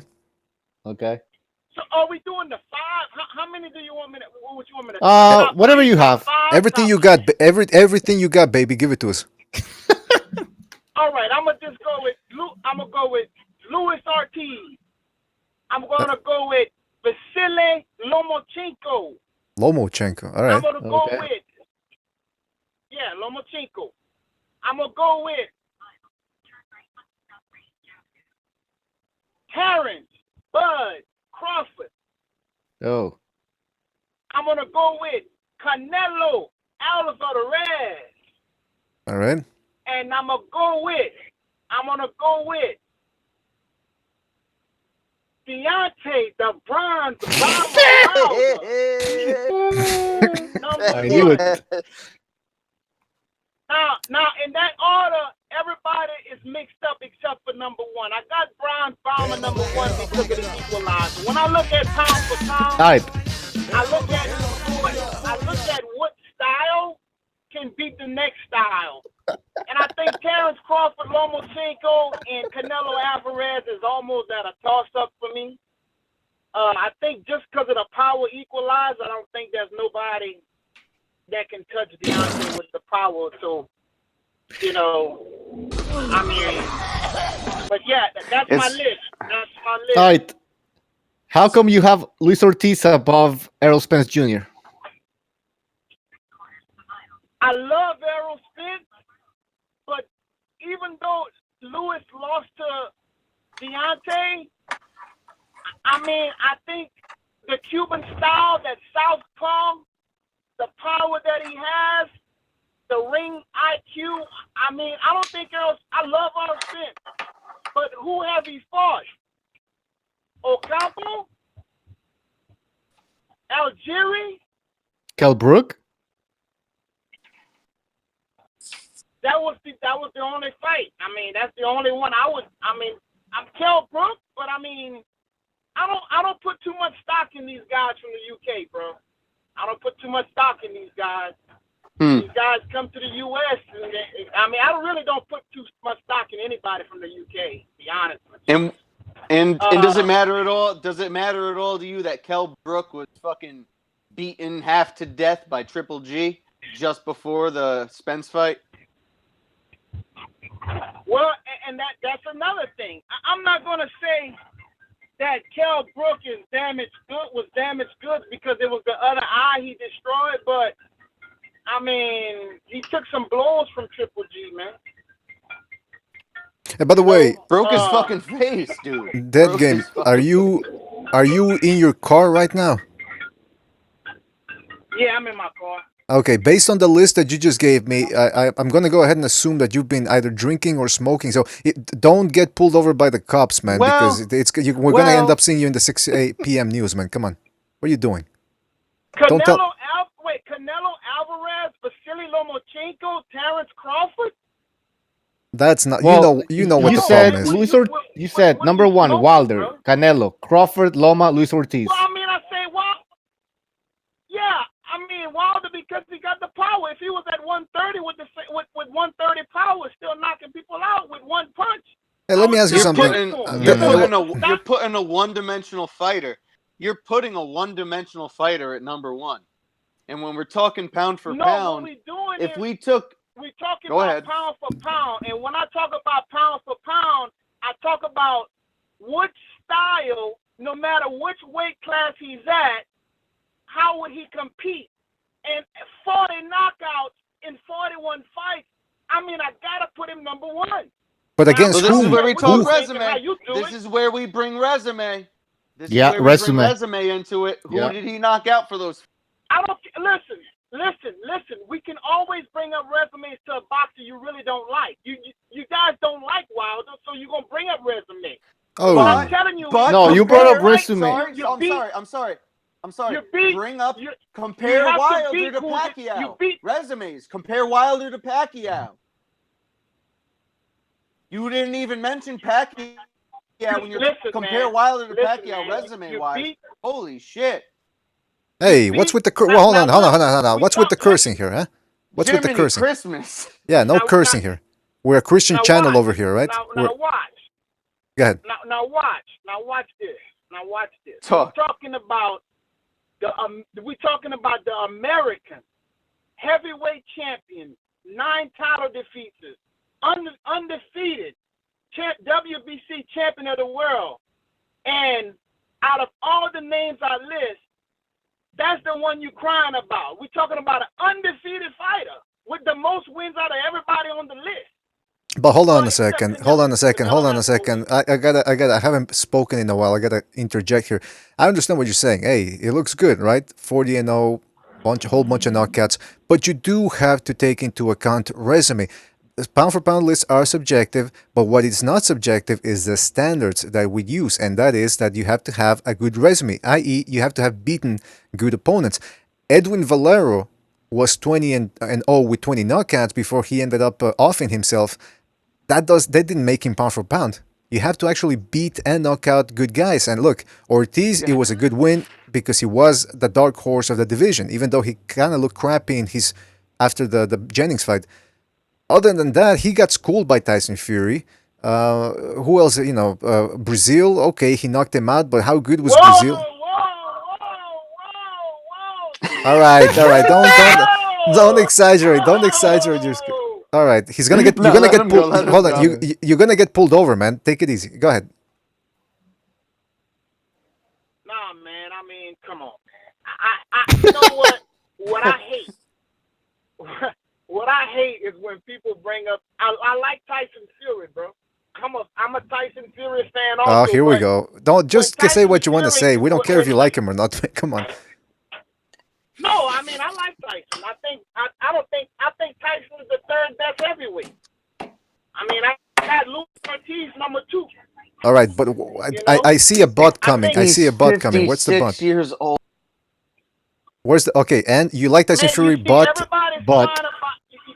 the main thing everybody cry about is Luis Ortiz's age. Nobody beat Luis Ortiz. Here, Deontay is the best heavyweight in the world. Okay, hold on a second. Hold on. Wait. Let me set this straight. All right. Go ahead. The fight between Tyson Fury and Deontay Wilder was a draw. 2 judges had it a draw. 1 judge had it for Deontay Wilder. It was a draw fight. Listen, I don't care what people say. It was a draw fight. It was a great fight. So stop saying Tyson won and Deontay lost and this. It was a draw fight. How did you score the fight? I'm curious. Hold on. Stop jumping. How did you score the fight? How did you score the fight? How did you score the fight? I scored it a draw. No, you didn't. Come on, don't lie to me. Impossible. Don't lie to me. One thing. Hold on, guys. One thing I can't stress. One thing I can't handle on this show: cursing and lying.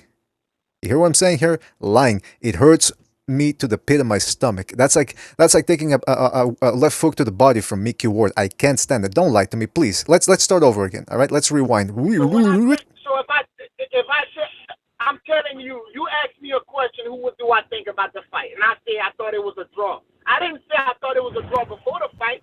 After the fight, I watched the fight like 10 times. Okay. I mean, come on, man. I scored it a draw. In the valley of was it a 10 end game? End game. Do y'all see that? It's not end game. It's dead game. Dead game. Sorry. Did you have it? Was it a 10 count? I mean, I think it was a 9.5 count. I mean, look, bro. I'm like, white bro. man's At the end of the day, my man.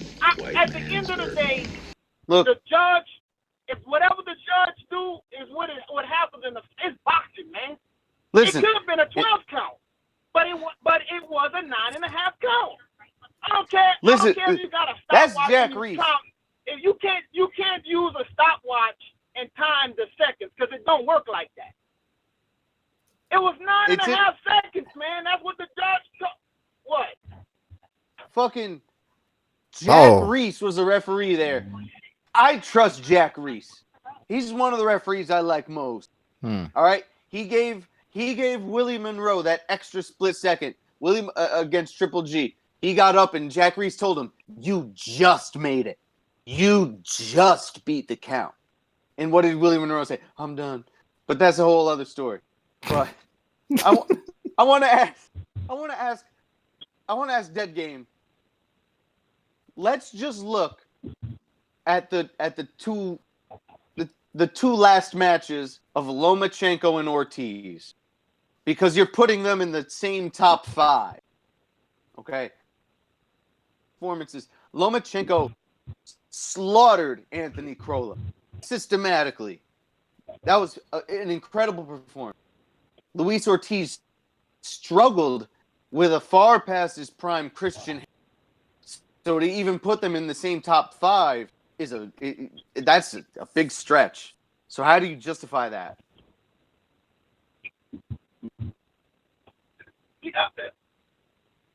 Luis Ortiz lost to the best heavyweight in the world, and Lomachenko lost to who?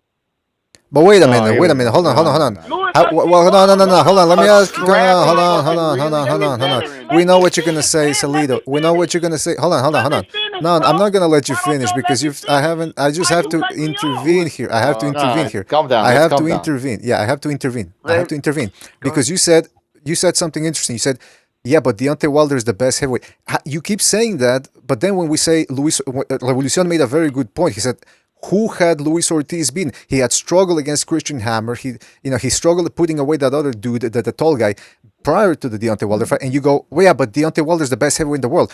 Based on what? Prior to the Luis Ortiz fight, his resume was rather thin. So you keep going in circles. Well, he says that he knocks. No, hold on. He says that he knocks everybody out. So for him, that's the criteria. Like he's knocking everybody out.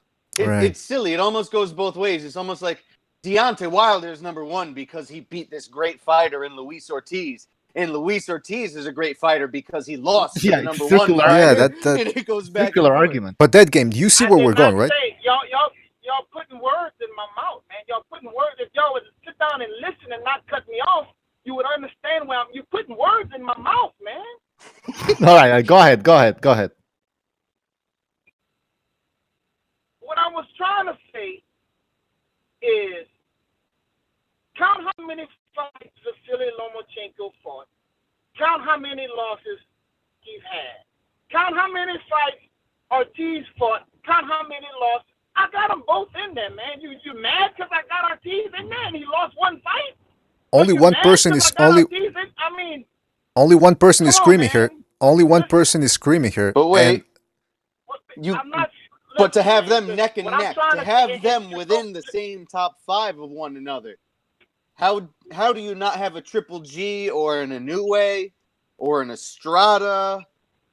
How do you not have any of them in there? Man, look, you got I'm Luis only Ortiz. putting 5. I'm only putting the top 5, bro. I mean, you want me to put 10? You want me to Dead put game. 10 deep? Stop screaming, no, man. But you're you gonna already get put Ortiz number 4. Dead game. Stop screaming. He's you're gonna not get top pulled 5. over. Dead game. You're gonna get pulled over. So stop screaming. I don't want to have your death on my conscience by some dirty cop. All right, please. Yes, sir. Oh shit. All right.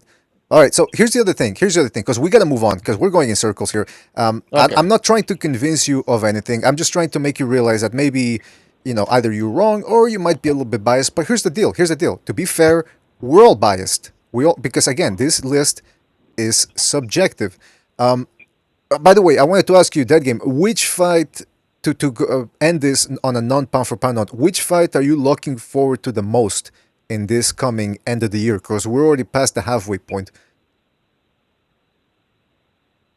The fight that I'm looking most forward to would be AJ and Andy. Yeah, AJ and Andy. I think, that's the one I'm looking for. Just some funny style stuff that's going on right now, but now let me ask you. AJ and Andy is the one I'm looking for. Last question, because I'm interested. One last question, because I'm interested in whether people are actually looking forward to this fight. Let's say somebody came up to you and says, "Hey, Dead Game, I got some free tickets to Saudi Arabia and the fight." Would you go to that fight? No. There you go. That's the answer I was waiting for. Allah Akbar! You never know, man. That's all I'm saying. You never know. Yeah, any other questions, man? Look, ask whatever questions you got, bro. I'm an American Fight fan, bro. What you want to know about American Fight fan? What you want to know what's on our minds, bro? Well, that was about it. What's on our minds? That was about it. We do have to move on. Yeah, that's about it. I'm gonna call in next week. Fantastic. Fantastic. Keep on calling. Don't be afraid of a little disagreement. That's what we do here at the BDA Boxing Arena. We want disagreement. We want different opinions. So, Wait. Can I ask a question? I'm sorry. Can I ask one question? Is he still on? Yeah, man. I told you I'm here. I'm here for 5 more minutes if you want me. Okay. Let's talk about, because you're from Louisiana, right? Yes, sir. Yes, sir. Okay. Well, how do you feel about Regis Prograis? The Rougarou. He's in the Rougarou, baby. Rougarou. He's in that WBSS. If you think if he wins, where's that put him top 10? I think that puts him in a collision course with Terrence Crawford. Okay. It's true. That's what I think. I put that because Terrence Crawford talking about going back to 140 after they unify and taking the belts again. You know, they got some funny style stuff with Terrence and Spence. I don't know who ducking who. Somebody ducking somebody though. I don't want to hear about somebody ducking somebody. But I don't think Rougarou gonna fight Josh. Is that Josh Taylor? Yes, Josh Taylor. Is it? All right. I don't think he's gonna fight him because I don't think they even paid my boy yet, man. I think they got some money issues and they're not paying the people right in that tournament. Well, and somebody. If that's the case, man, I want to see that Josh Taylor fight, but I mean, I think we're gonna see Adrian Broner getting there with Rougarou. You know what? That wouldn't be a bad fight, man. Those two guys. Can you imagine the press conference between those two guys? The smack talk that would be going on. Oh man! Oh, it'd be nice. Yeah, hopefully. I got one thing to say before I go. Go ahead.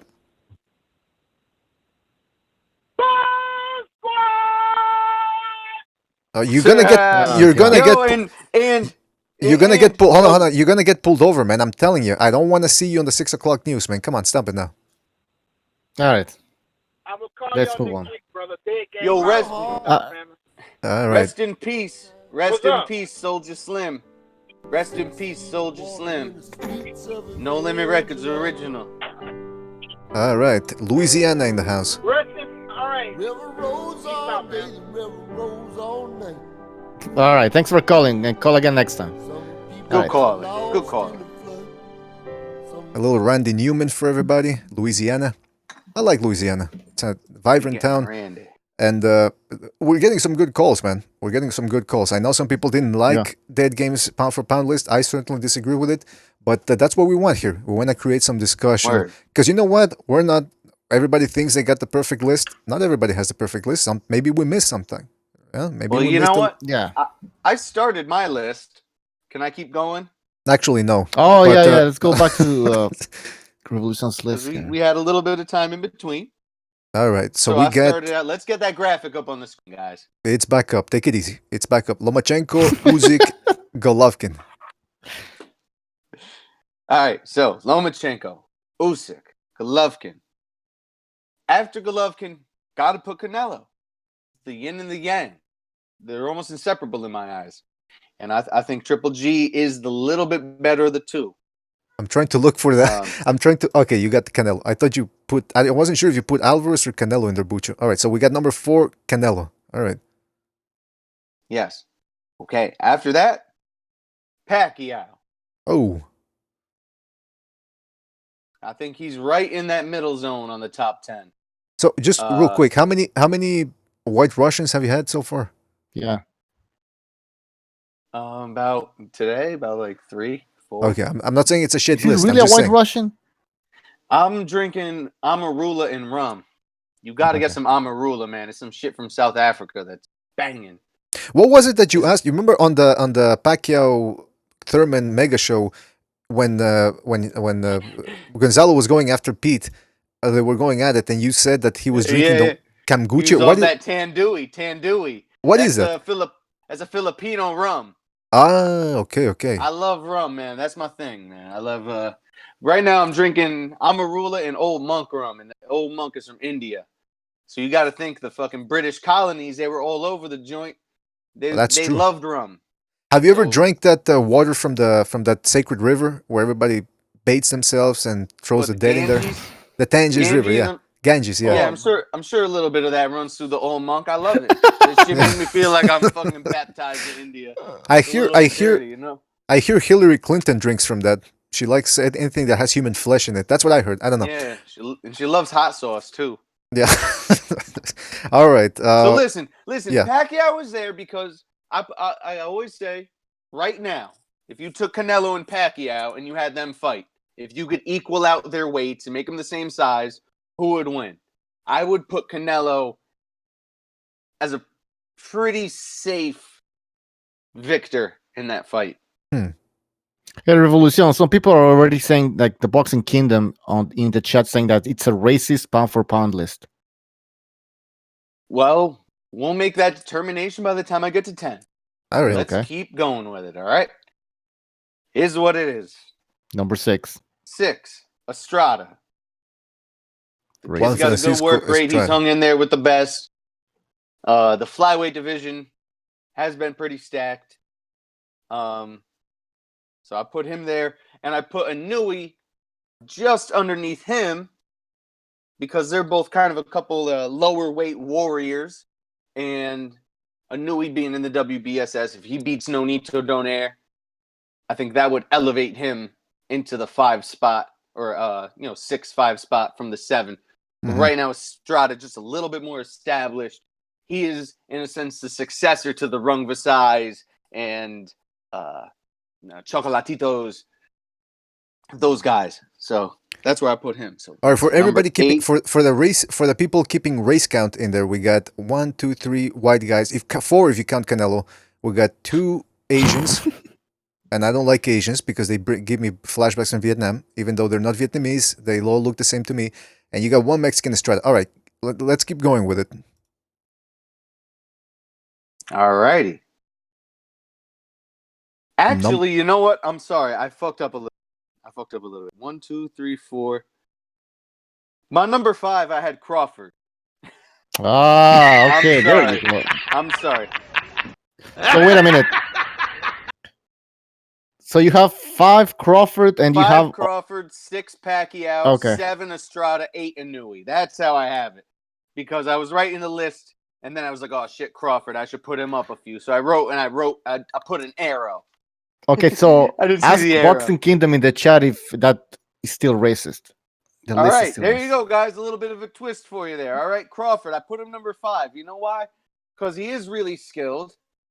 He's been unified. Okay, I'd say he's definitely top in the welterweight.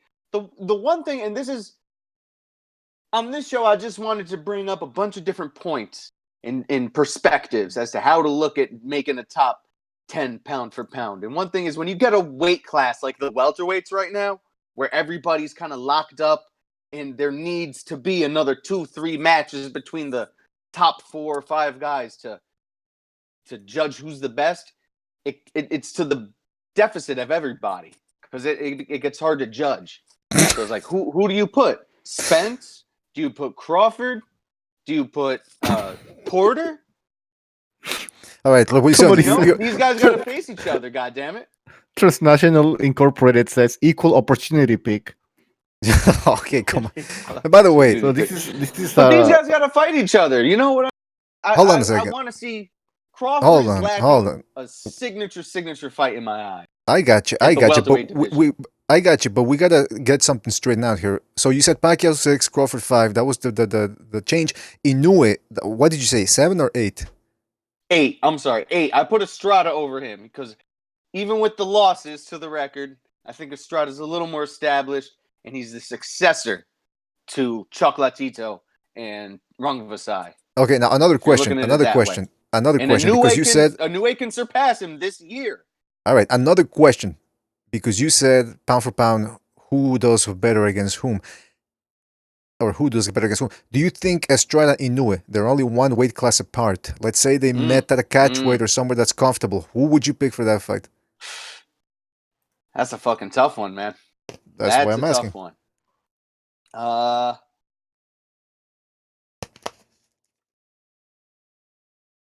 Estrada could be the guy to deal Inoue his first loss, if that would be the case. Because he's been in there with heavy hitters. He's a good tactician. He could last in that match. He can control the outside. Inoue is the monster. So I think I give it to Estrada. I think he hangs on to the end. All right. Just edges it out. So those two guys belong in the same stratosphere right now for you. Yeah. All right, that's a fair one. That's a fair one right there. We got two numbers left, and the anticipation I know is killing everybody out there. So let's go with number 9. Number 9 is Kovalev. I said Kovalev because I like the comeback he made against Alvarez. He's floating right there, and his resume is carrying him into that a lot. And like I said, you kind of got to go division for division here. Can we agree? Lightweight. Can we agree? Cruiserweight. We got the middleweights. We got welterweights. Can we agree that it's a shaky number 9? Yeah. It is shaky. It is shaky. And once again, like I said with like Crawford, how the welterweights got to kind of have a bunch of face-offs to see who's the best in that division. Kovalev has to have a fight against Vazdik or Baturviev or who else in that division? But that division's kind of stacked right now. Bivol, I mean, they could make that fight too. Yeah. Bivol's weird because he's kind of floating around 168 in my eyes. Hey, you know what? Now that you mention it, Gvozdyk is another guy that's floating around in the stratosphere of the top 10. Because That's come on. That's what I'm saying. I think Kovalev just edges him out in the resume department. Just a little bit to earn that 9 spot. Just like how I have Pacquiao number 6. If you're going to put Pacquiao on the merits of the past, got to put Kovalev, I think. All right. So, but he could drop out. He could drop out in a few months. We'll see with Anthony Yard. Because, Alvarez got the upset against him. Who knows? Anthony Yard could upset him too. I don't think he will, but... All right. So, where are we at with number 10? Number 10 is a tie almost. And the winner, I would say, the one I would lean toward in the tie would be Errol Spence. Because like you said, BDA, the resume is paper thin. The skills are there. But like Thunderdome has been saying, and it is true, he does low blow a lot. His fight against Ocampo, that was basically on a low blow. So a lot of asterisks there. Red Glove Militant says, I'm upset at his pound for pound list. Boot this clown. Hey, you know what? But he says joking. All good. You know what? Man. Whatever people want to say. It's a good list. Whatever people want to say, it's all good. It's a decent list, man. I mean, look, you got Lomachenko. I think we can all agree. Although I will say, it's interesting how you go from 1 to 9. There's a link there in the sense that it's shaky because Lomachenko hasn't been fighting the top guys this year. I mean, it's going to be Campbell, and prior to that, it was Krolla. True. The way he got Krolla out of there was tremendous. You know what I mean? At the time, I was comparing that fight to how Spence did Mikey Garcia. He should have taken Mikey Garcia out in 8 rounds. 8 rounds or less. I agree. Instead, he goes the distance with the guy, and he lets him float around in there and do fist bumps all night. Fuck that shit. Playing with your food. That's what I'll call it. Playing with your food. It was. Very good point. And you know what? It's interesting and he didn't prove nothing. And then after the fight, he says, "Yeah, I was playing with my food. I just wanted to get rounds in." You don't prove nothing in doing that. Take Jonathan, him the fuck out.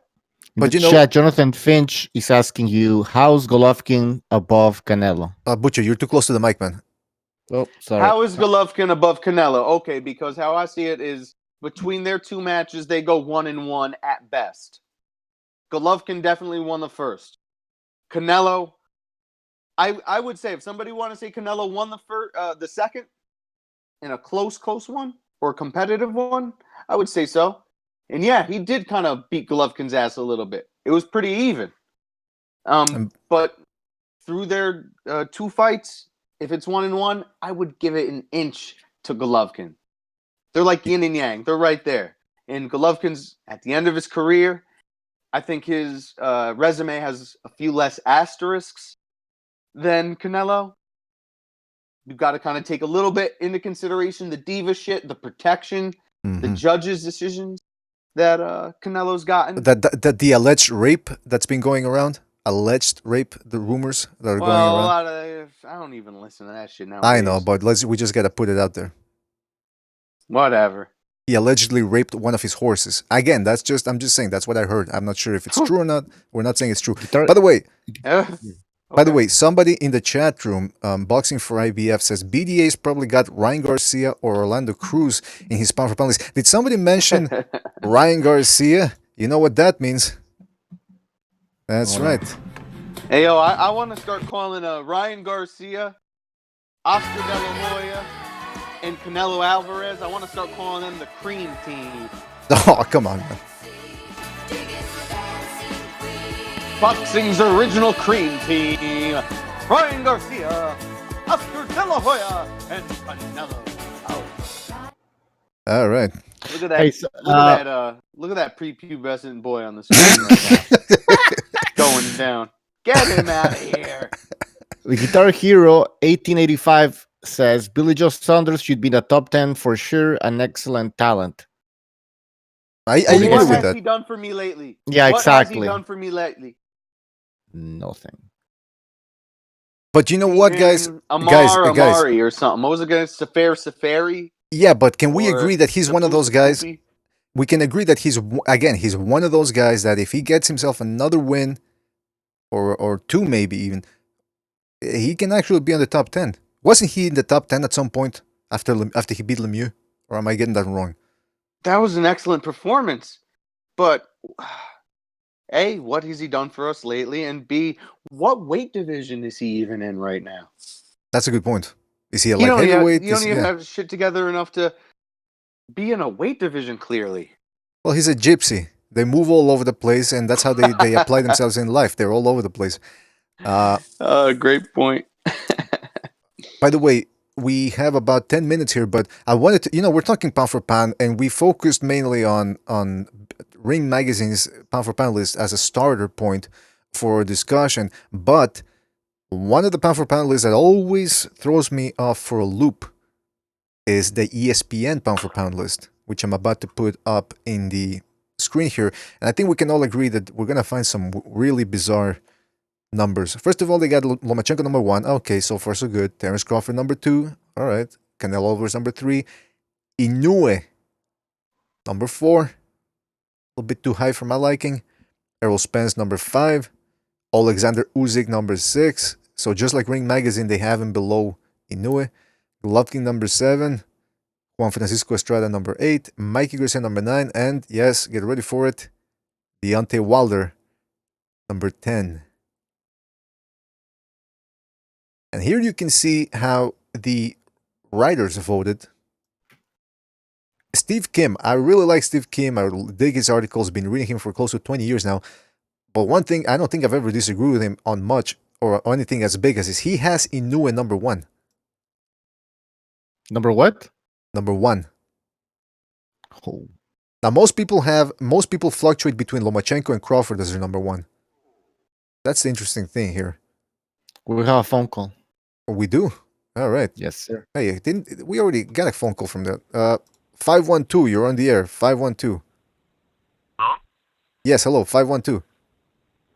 I'm a big fan of your channel, and I want to say for my top 10 pound for pound boxer in the world is D-Crack.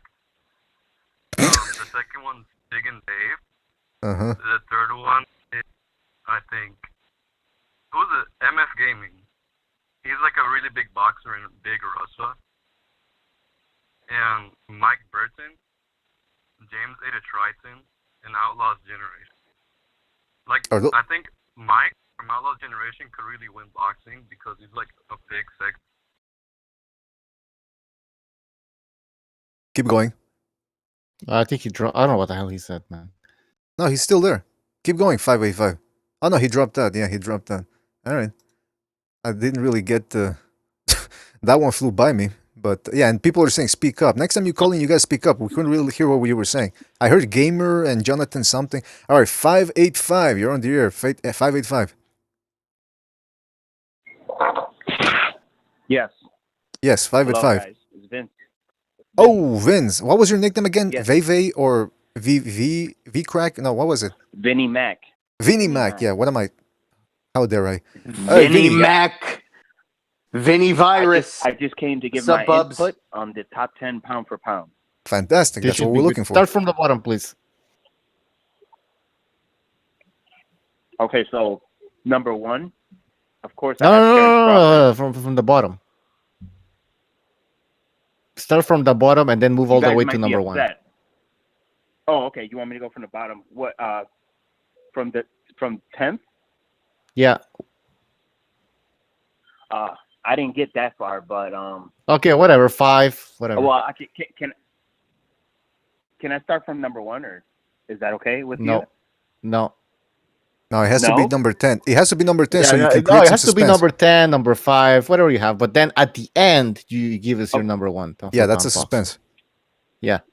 Okay, no problem.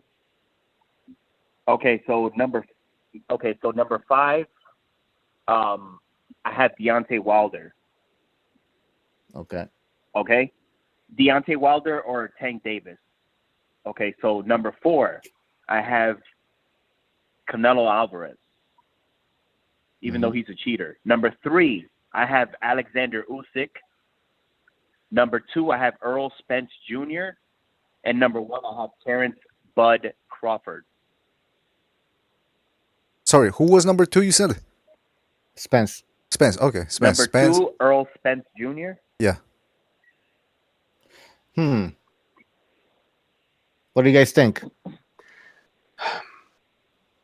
It's an interesting list. What I'm wondering is how can you have the number 1 and number 2 welterweights in a sense as the number 1 and number 2 pound for pound? You know what I mean? It's a little bit focused already. That's a little bit focused on one weight class between two guys that haven't faced each other. Exactly. So hell, they haven't even. You got to take the rest of boxing into consideration between those two guys. By the way, I have Lomachenko at number 6. I'm sorry. That's all good. That's all okay. good. That's all good. He's in there. You got him top 10. That's good. But do you get Revolution's point? I mean, you have two welterweights that haven't fought each other, so how can they be at the top 2 pound for pound list? You know what I mean? Like Spence hasn't cleaned out the division. Well, you have to factor the fear factor as well, and also their skill sets. I think they're both clearly the top 2 welterweights. You know, Pacquiao is in my top 10 as well, but true. You know, I just think they'll beat Pacquiao. Okay, And, here's the interesting question. Fear they're factor, the best skilled. motherfucker. This ain't the Joe Rogan experience. This is a BDA podcast. No, hold on. No, listen, okay, we got your pound for pound list. Let's get down to the nitty gritty. Let's get down to the real important stuff. Okay. Did Jeffrey Epstein kill himself? No. There you go. See, we're just trying to get everybody's opinion on this whole thing because no, it's true. How many 4 callers already don't believe the official storyline that he offed himself? Poor old Jeffrey Epstein. That's a cover up. No 15-year-old pussy. Did you guys see the fucking picture I got at the Jeffrey Epstein estate sale? Oh yeah. No. Hey, by the way, did you guys hear that before he got killed, Jeffrey Epstein he had a list of things he wanted to eat and it was 15-year-old pussy. That was his last meal. Oh. Oh my. Anyways, come on, that's a good one. Well, going back to his list, he had Wilder 6, Canelo 5, Usyk 3, Spence 2, Crawford 1. My pussy hurts. Usyk's in there. Okay. Okay, that's good. Spence and Crawford. Can I just say a couple Spence, I things? don't know. Yes, go ahead. Go ahead, Vinnie Mac. Yep. Adam Cow Naki, he'll get knocked out by Wilder in about 3 rounds. He's overrated. Yeah, but he has no power. Well, he has power. Yep. Yeah. And he just looks like sloppy jalopy. He looks like what's his name? Butterbean. Yeah. And he's Polish, right? He's Polish. That's you gotta put that against him too. There you go. But consider this. Consider this. You just said that about Konaki. They're projecting Wilder and Konaki to have a match.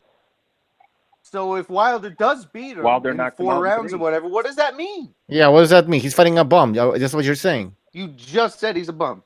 I mean, I'm not gonna. I say in terms of the elite, I'd say in the top 2, he's a bum compared to them. Sure. You know, he's my pizza delivery guy. He looks what like elite that. fighter? What elite fighter like has Wilder faced? If he's in your top 10, yeah. Wilder fought the feared Luis Ortiz. Okay, that's all right. First Give and me foremost. another one. Then he fought the best. He fought the second best heavyweight in Tyson Fury, and he almost put him in Dream Street. Actually, that was an 11 count. Did he put him in Dream won. Street? Didn't happen in reality. I don't think it happened though. They cheated Wilder. That's all. They cheated Wilder. How come Wilder couldn't knock him out after he got back up? All right, who? No, hold on. Okay. Who else? I don't think he was the pound for pound. Give me 3 or 4 good wins. 5 good wins. Because that's what you got to have to get Arthur top Spielka? 10 pound for pound. At the time. Who? Arthur Spielka. At the time. Okay. Also, Spielka was getting flopped around like a fish by a fucking old Mike Malo on ESPN Friday Night Fights. Twice in 2 fights he was getting flopped around. I mean, he fought Chris Areola. Let's not forget Chris Areola. No, let's forget him. Let's forget him. Who just got jobbed to the bum Konaki.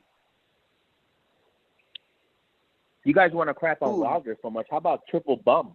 How about him, huh? What about him? Or like Floyd Mayweather says, Triple L. Yeah, what about him? What about him? Triple L. What about him? State your case, please. All he does is fight bums. Okay. Right? According to you guys, all he does is fight bums. Canelo was a bum. That's true. Canelo was a bum. A cheating bum. Jacobs. Yeah. No. Jacobs was a bum. I give Canelo. Willie Monroe Jr. was another bum. Triple G that he fought Canelo, but everyone else is pretty much a Pepsi can. You know what I mean? A tomato can. Yeah, Monroe was a bum. Martin Murray was a bum. Monroe's definitely a bum. Even Gabriel Rosado, a good 4 or 5 years ago, whatever that was, 6 years ago. A younger Gabriel Rosado. Say it again. He was feisty. Gabriel Rosado, he was feisty. He could hang. Come on, Gabriel. Matthew Macklin, who gave Martinez a great fight. You guys are listing all the. But hold on. Why are there bums? Just listen to the names. It just sounds like a bum. That's your argument? That their names sound like they're bums? Hold on. BDA, you gotta be kidding me, man. BDA, can you listen to me, please? They've never won a title, so they're bums to me as well, you know? All right, Vince, stay there. 510, you're on the air, 510. Yeah, let me just say something real quick. There's a fighter named Dan Sheehan. He has 39 losses, and that's Wilder fought that bum. You talking about Matthew Macklin as a bum? Have you ever even watched boxing before? This guy, Dan Sheehan, has 39 losses, and he's on Wilder's resume. Who had Triple G fought that got 39 losses? I'm on it. I'm looking. Let's go. What do you have to say about that, Vince? Give me somebody on Triple G's resume that got 39 losses. Are you You're talking talking about Deontay Wilder. This is Ross Clark 222. The undefeated. Let me tell you something. Wilder has one good win against a guy who beat a vegan. Luis Ortiz beat a vegan, and he's supposed to be one of the second or third best heavyweights. Let me tell you something. Luis Ortiz, best person on his resume, is a guy who beat him. Yo, okay. What are you talking about? Let me put it this way. Triple G, in his very, very first professional fight, 22 losses. 22 losses. After that, there was two 39? guys who had 10 or more. Everybody else had less than 10 losses for the rest of his career. Okay, we gotta get you to sign up for Kumon. That is a math program that helps you learn math, subtraction, and multiplication. The number 39 is a larger number than 22. And I asked, is there someone on his resume? Because let me tell you, go look on Wilder's resume. He got another guy on there that got like 25 losses. All right. And that's more than 22. All right, let's let VMAC reply. VMAC, the floor is yours. Go ahead, reply. And this is just all in fun, boxing talk, by the way. All I Keep say going. is Wilder knocks out Triple G right now. Put him in the ring right now. See who's a bum and who's not a bum. My goodness gracious. At the same weight? At the same weight? What are you talking about, man? Let me Come tell you on. this. I bet you in a street fight, John Jones would beat Wilder in a street fight. How about that one? Because your analogy sucked. Who is that again? Who you said would beat Wilder in a street fight? John Jones. Since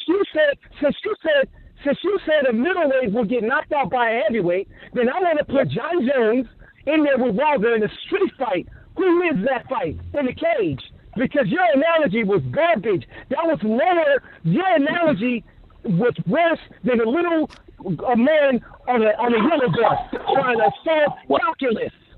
All right. Well, Wilder listen. hits him one time, he goes to bed. All right. Well, listen. Hold on.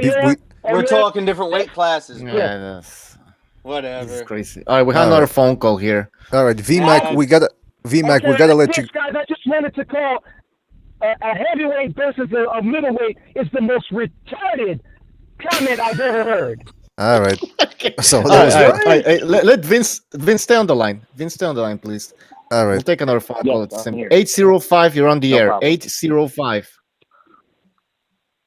Hey, I wanted to lighten up the mood here a little bit, you guys, just to distract you a little bit. BDA brought up Ryan Garcia, and I just it reminded me that I got a small list here. It's a top 5 sexiest boxers.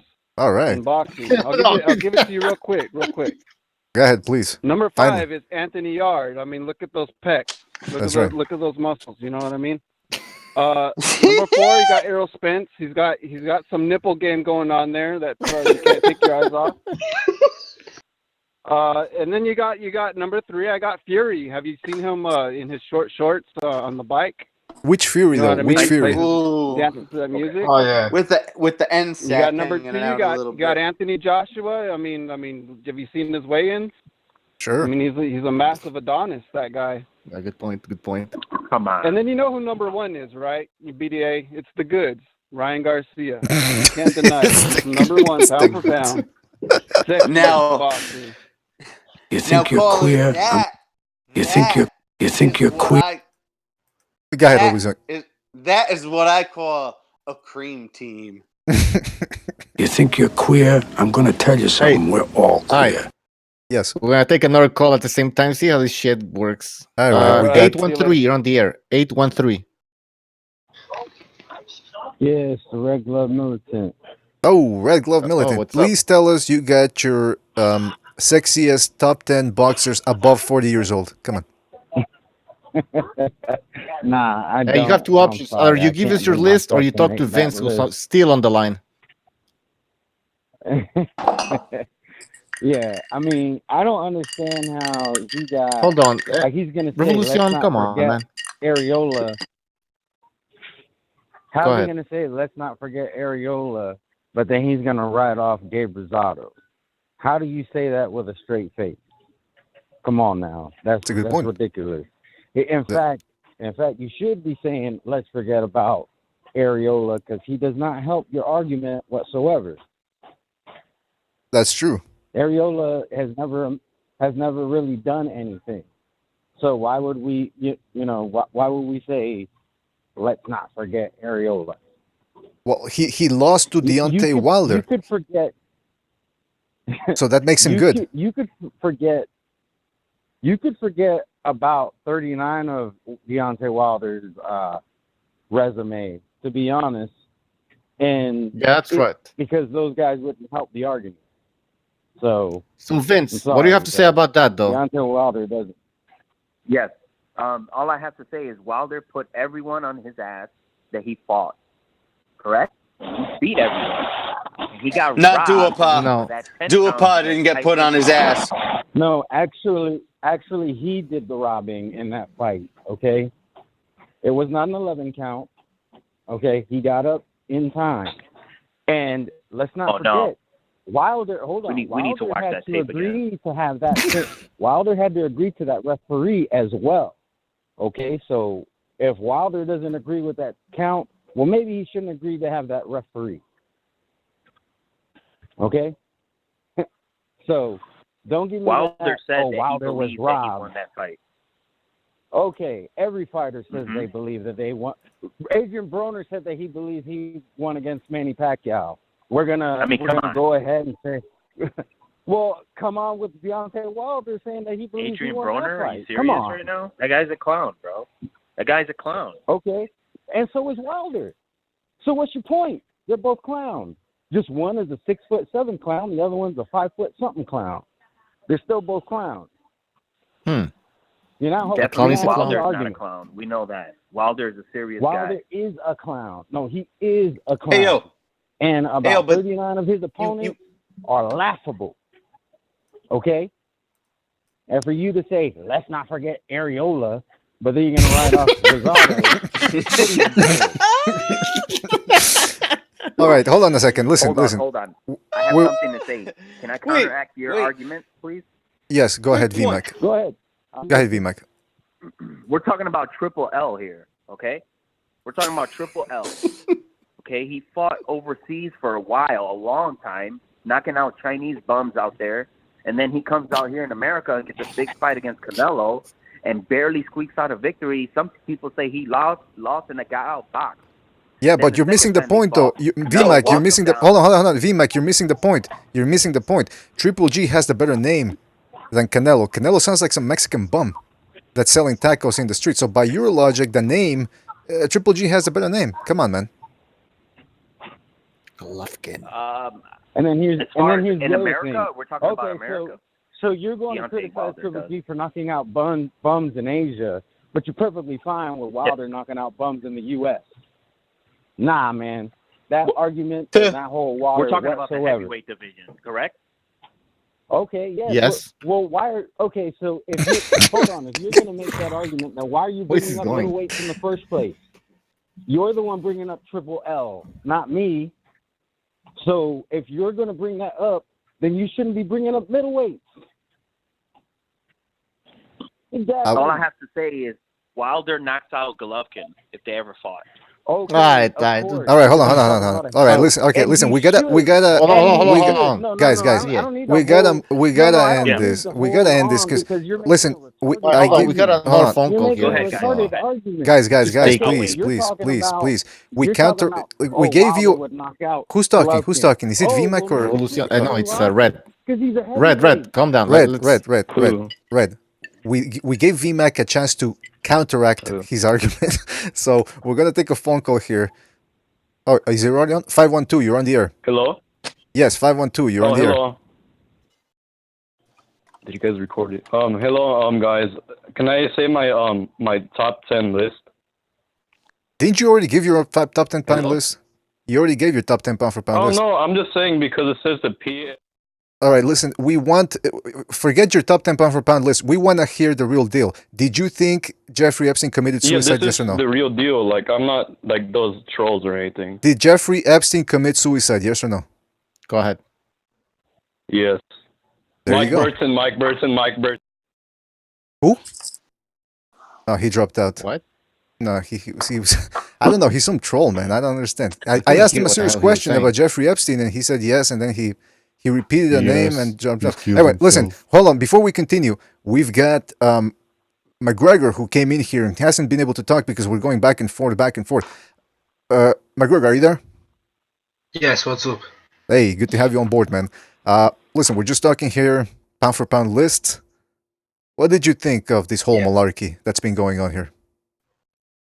Well, I've just gone in, but when I heard it go, he said, well, there will be a lot. No, you're breaking up pretty fucking bad, man. No. Yeah. Well, in the meantime, McGregor, fix your get your shit together, and we'll take another phone call. 910. You're on the air. 910. Hey, what's going on? It's Steven Schneider again, man. Oh, yeah. What's up? Hey, yeah, I was just calling because I wasn't gonna call again, but of course the Wilder thing came up and I got triggered.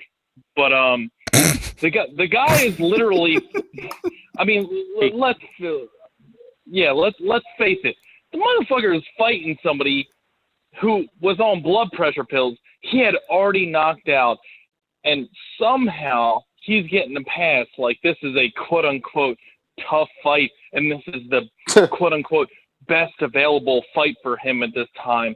Can we just cut the bullshit? That last caller fucking made me angry. Like, he's still there. He's still on the line. I want to talk to him. He's still on the line. Like, come on, bro. Like, what do you have to say? I don't need to say anymore. What's your response to that?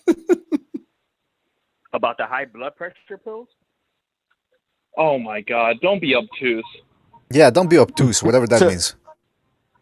Is that the part of the question you heard? All right. Forget the blood pressure. Like, why is he fighting somebody that's almost as old as my grandfather, who he already knocked out, and somehow that might be pay-per-view? Like, explain that to me.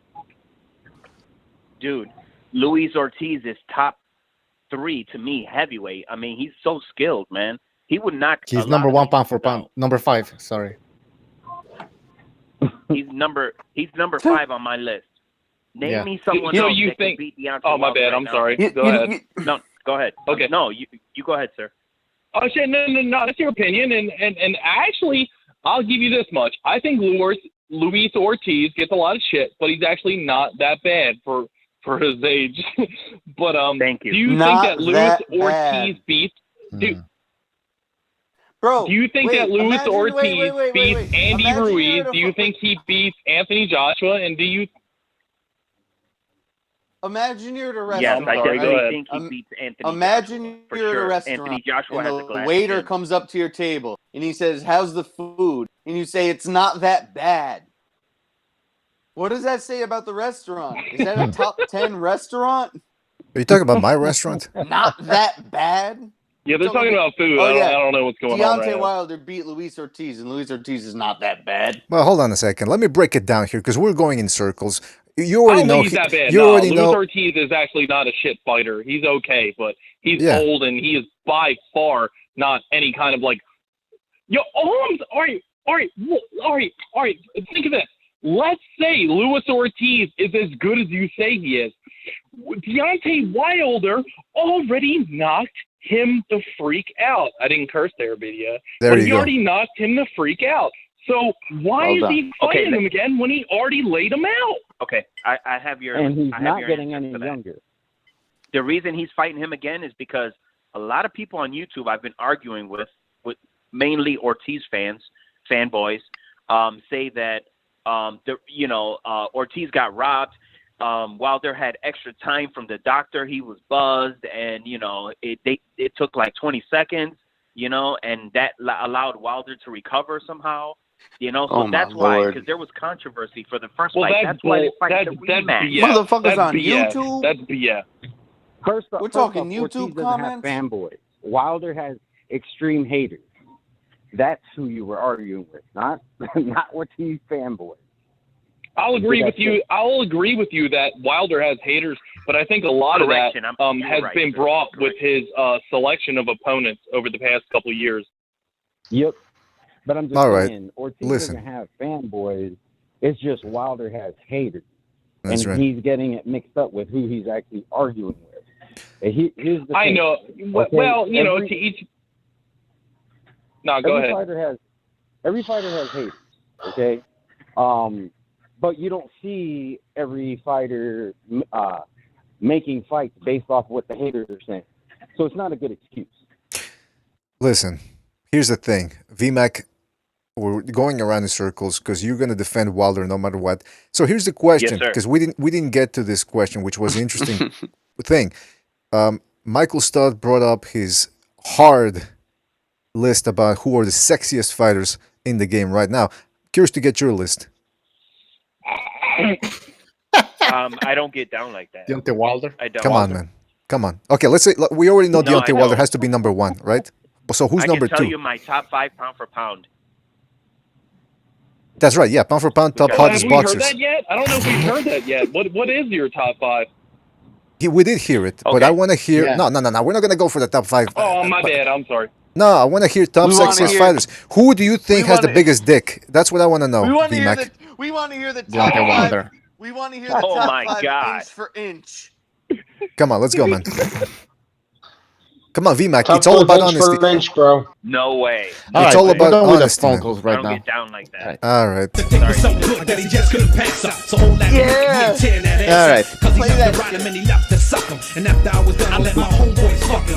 All right. Thank you for calling, guys. We're gonna move on. No problem. Gangsta Alright. bag. I love I'll call gangsta back on the bag, next show. BDA. Fantastic. Yeah, thank you, Vince, Red Glove. Thank you for Thanks for calling, having me. and Steven Schneider, of course. Thank you for calling. We'll see you in the chat. All right. All right. So we got McGregor. I want to see if his lines work. McGregor, are you there? Who? McGregor. Oh. Yes. What's All up? right. Let's see if you. Yeah, because you were cutting off badly a couple of minutes ago. Are you there? I hope so. I think Yeah, it's he's like, there. All right. I You think good? it's like my porn connection and stuff. I was torrenting porn. You can't download porn and be on the show at the same time. We've told you that. By the way, Gonzalo in the chat, thank you for the contribution. He says, Red Glove Militant is on point, entertaining show. Yeah, check out Red Glove Militant's channel. Very entertaining. All right, But you go know what? ahead, Sorry. You know what his mistake was? Red Glove thought that VMAC was being serious. You can't go at VMAC from that angle. If you think he's serious, He's you're serious, man. Yeah. All right. Sorry about the McGregor. So, what do you think about the whole malarkey that's been going on in this show, pound for pound? Well, I only cut the last few minutes because, like, as I said, I was downloading porn for the next few months. How dare you? But I apologize. I'll always catch the rerun while I'm watching porn. It's really good to hear your narratives at the same time. All right. What's wrong with you? Nah, but when I was listening to the Wilder stuff, I'd love to see Wilder fight Golovkin. I really would. I mean, that sums up pound for pound. I mean, that's how it works. That's right. Yeah. Other than that, I didn't hear many lists. I did hear Wilder's on a top 5 list. I heard Luis Ortiz is on a top 5 list. It's interesting. Can you give us a little list?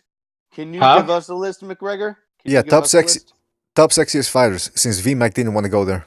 Nah. Top 5 sexiest fighters. That's right. Chris Arreola, Eric All right. Molina, Adam Kovnatsky, Bermain Stavern, and Jarrell Miller. Oh, That brought us back, baby. Give me some chon chon. All right. So that's a pretty good list right there. Baby back. I'm on my baby back. That's a pretty good list. The other man. guy, you could tell was a bit of a rent boy. He was going for all the twinks, wasn't he? He's going for all of those like muscular guys or the little twink boys. Yeah, Michael Stott loves the twinks, man. He says that they bring out the caveman inside of him. He just wants to grab them by the hips and just go to town on them.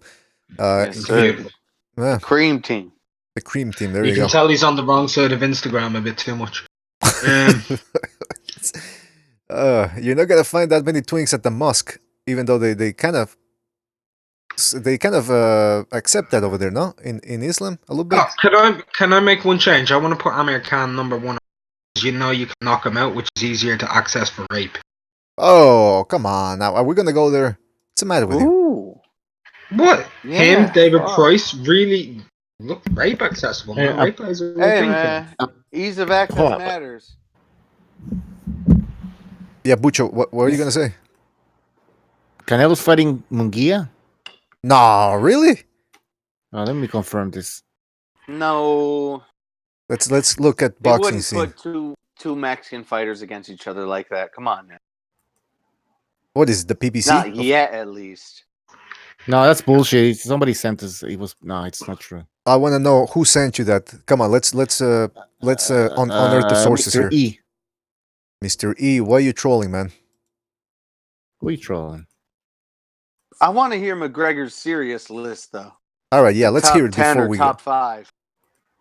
Top 10? Yes. Yeah, starting with the bottom 10. Yes. The bottom 10? So it's like start from the bottom and then move up. Oh, well, I've made a couple of changes to my list since last time. Yeah. But number 10 is Kazuto Ioka. Right. Number 9 is Donny Nietes. And number 8 is Juan Francisco Estrada. Number 7 is Triple G. Number 6 is Noah Inoue. Number 5 is Terence Crawford. Number 4 is Canelo. Number 3 is Manny Pacquiao. Number 2 is Lomachenko. And number 1 is Usyk. That's what we call the hipster list, ladies and gentlemen, the pound for pound hipster list. No, I'm kidding. We did forget Nietes. We did forget Nietes when we were talking about, because I mentioned consistency.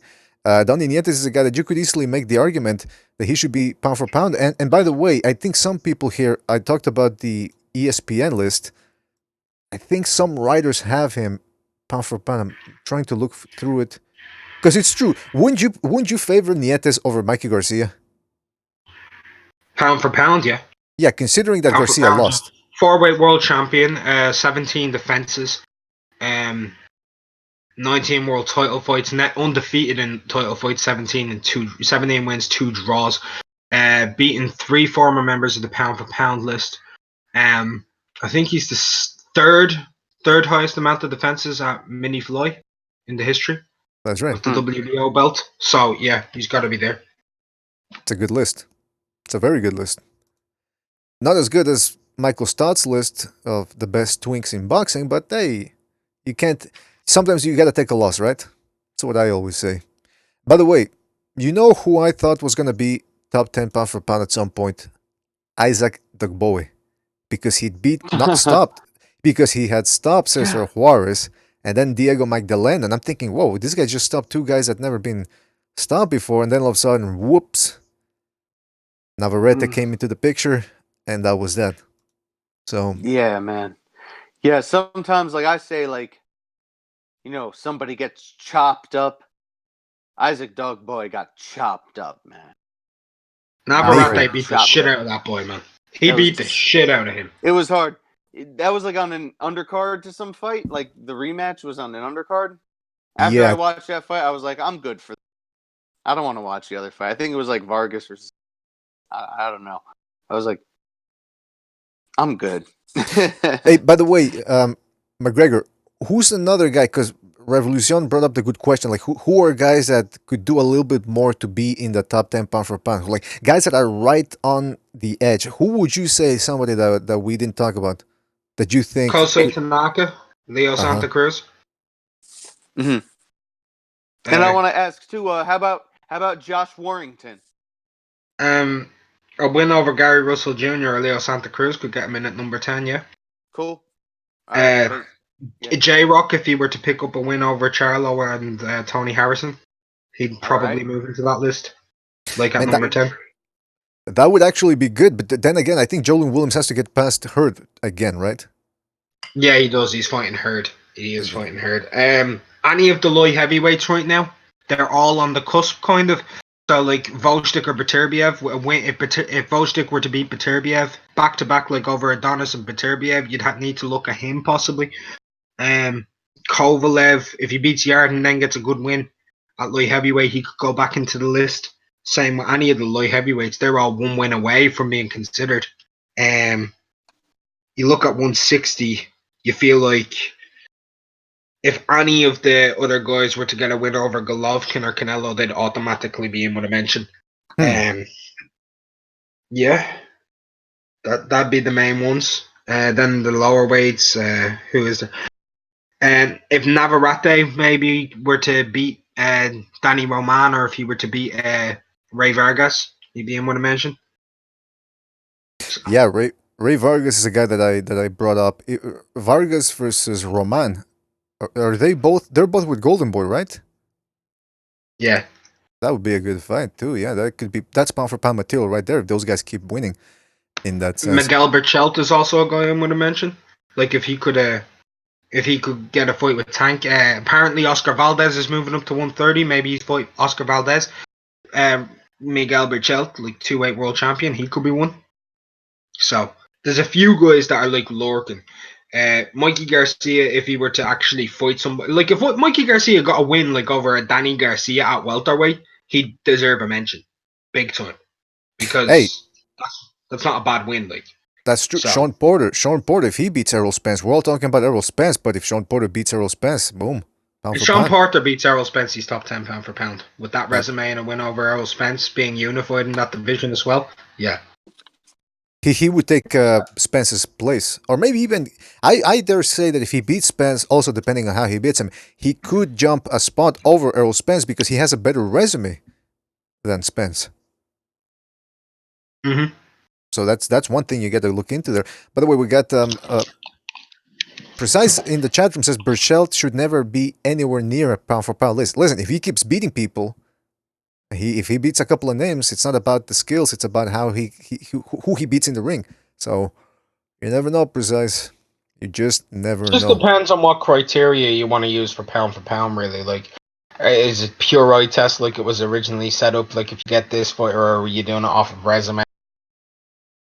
Berchelt, like, if Berchelt were to like clean out that division at 130, like, if he were to beat Tank, if he were to beat Herring, Ito, and if he were to beat like Telescope, then you'd probably have to give it to him.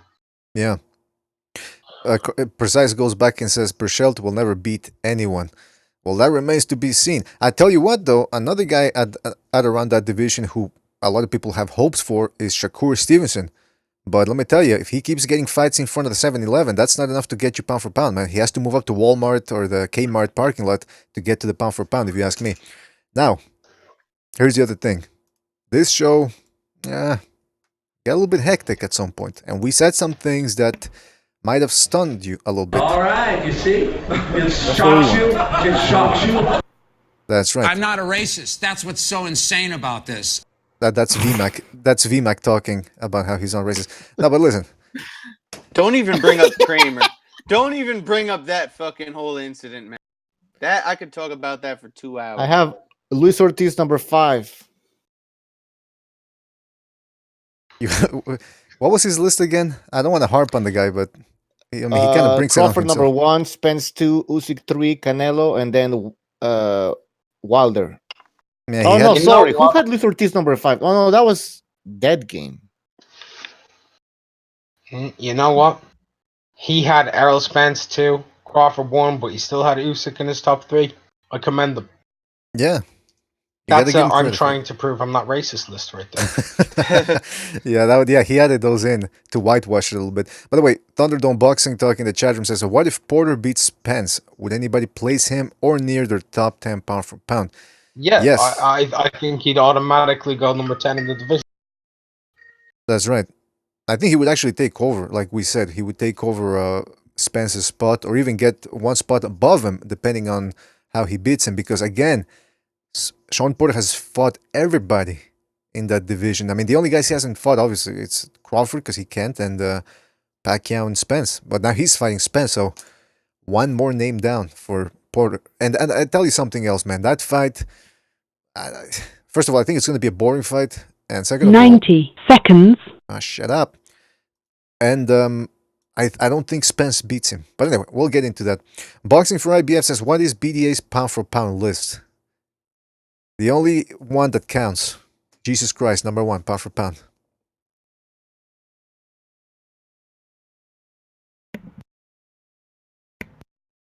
All right, you see? It shocks you. It shocks you. Precise says, if Porter beats Spence, that doesn't mean he's pound for pound. It means Spence is a bomb. Oh.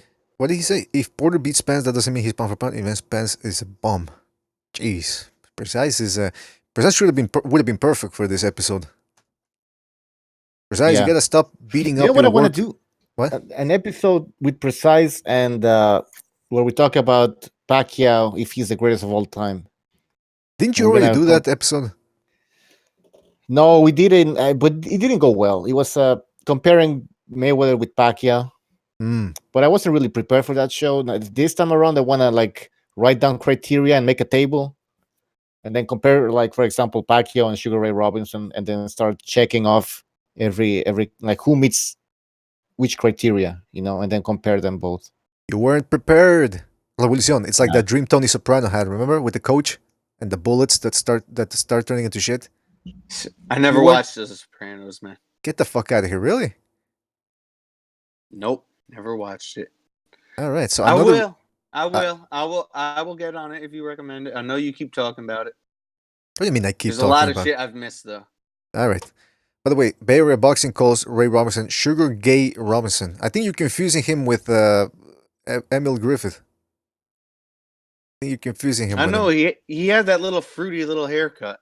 Oh come on, that was a haircut in the day. The conch with the conch, or what was it called? The conch with the thing that burnt your hair. What was it called again? I saw that on Malcolm X. I didn't know how it was called before then.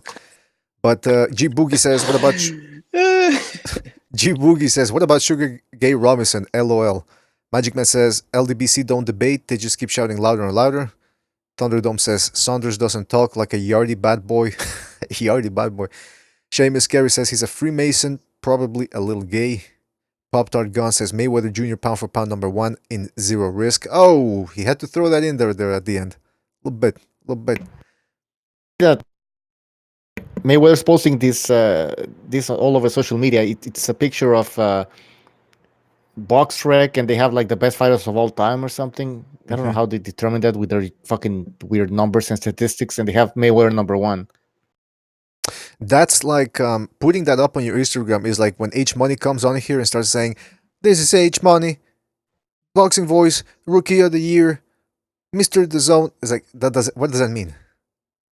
What does that mean? Just making an ass out of yourself. Come on. Medical attention. That you need medical attention. Evaluation. You need to take, guys. If you're gonna call in, you need to take your anti-schizophrenic medicine. All right, anti-schizoid meds. All right. We don't want any. Yes, I do. I do every night. Okay, why are you doing that voice? Oh, yes, I do. Yes, I do, sir. Why did you have to do that what's voice? Going I'm on? talking. Yeah. I don't like Listen, it. man. I got the day off. All right. Well, listen. I thought it Cut was me some slack, bro. Come on. I'll cut you all the slack you want, man, because you're here. Listen. It was a bit of a bizarre show. Every time we bring up pound for pound lists, it gets subjective and people get angry. This sort of thing is always rather grim. But this one had a kind of splendor to it, don't you think? I completely agree. Had some kind of splendor to it. We got through it. We'll probably do it in another 3-4 months. Maybe at the end of the year, Bucho. Once everything gets sorted out. And hopefully we get to do the show that I want to talk about, that I want to do at some point, which is who is right now. Considering we're past the halfway point of the year, who is or who stands to be the fighter of the year? I want to get some predictions. See who gets it right at the end of the year. All right. So keep your eyes open out there. Start making some connections. Who could fight who? Who could beat who? How could they beat them in order to become the king at the end of the year? All right. So, with that being said, anything else, fellas? Before we go,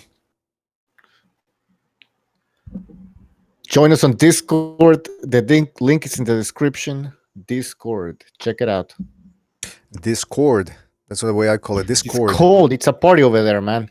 Yeah, like I keep saying at the beginning of the show, if you like the chat room and you like what's going on there, you like the jokes, you like the discussion, go on over to the Discord page. It's like a chat room without the show, and it's 24/7, and it's uncensored, by the way. So scamper on over there, get yourself a drink like Evolucion does, and enjoy the night. Yes, sir.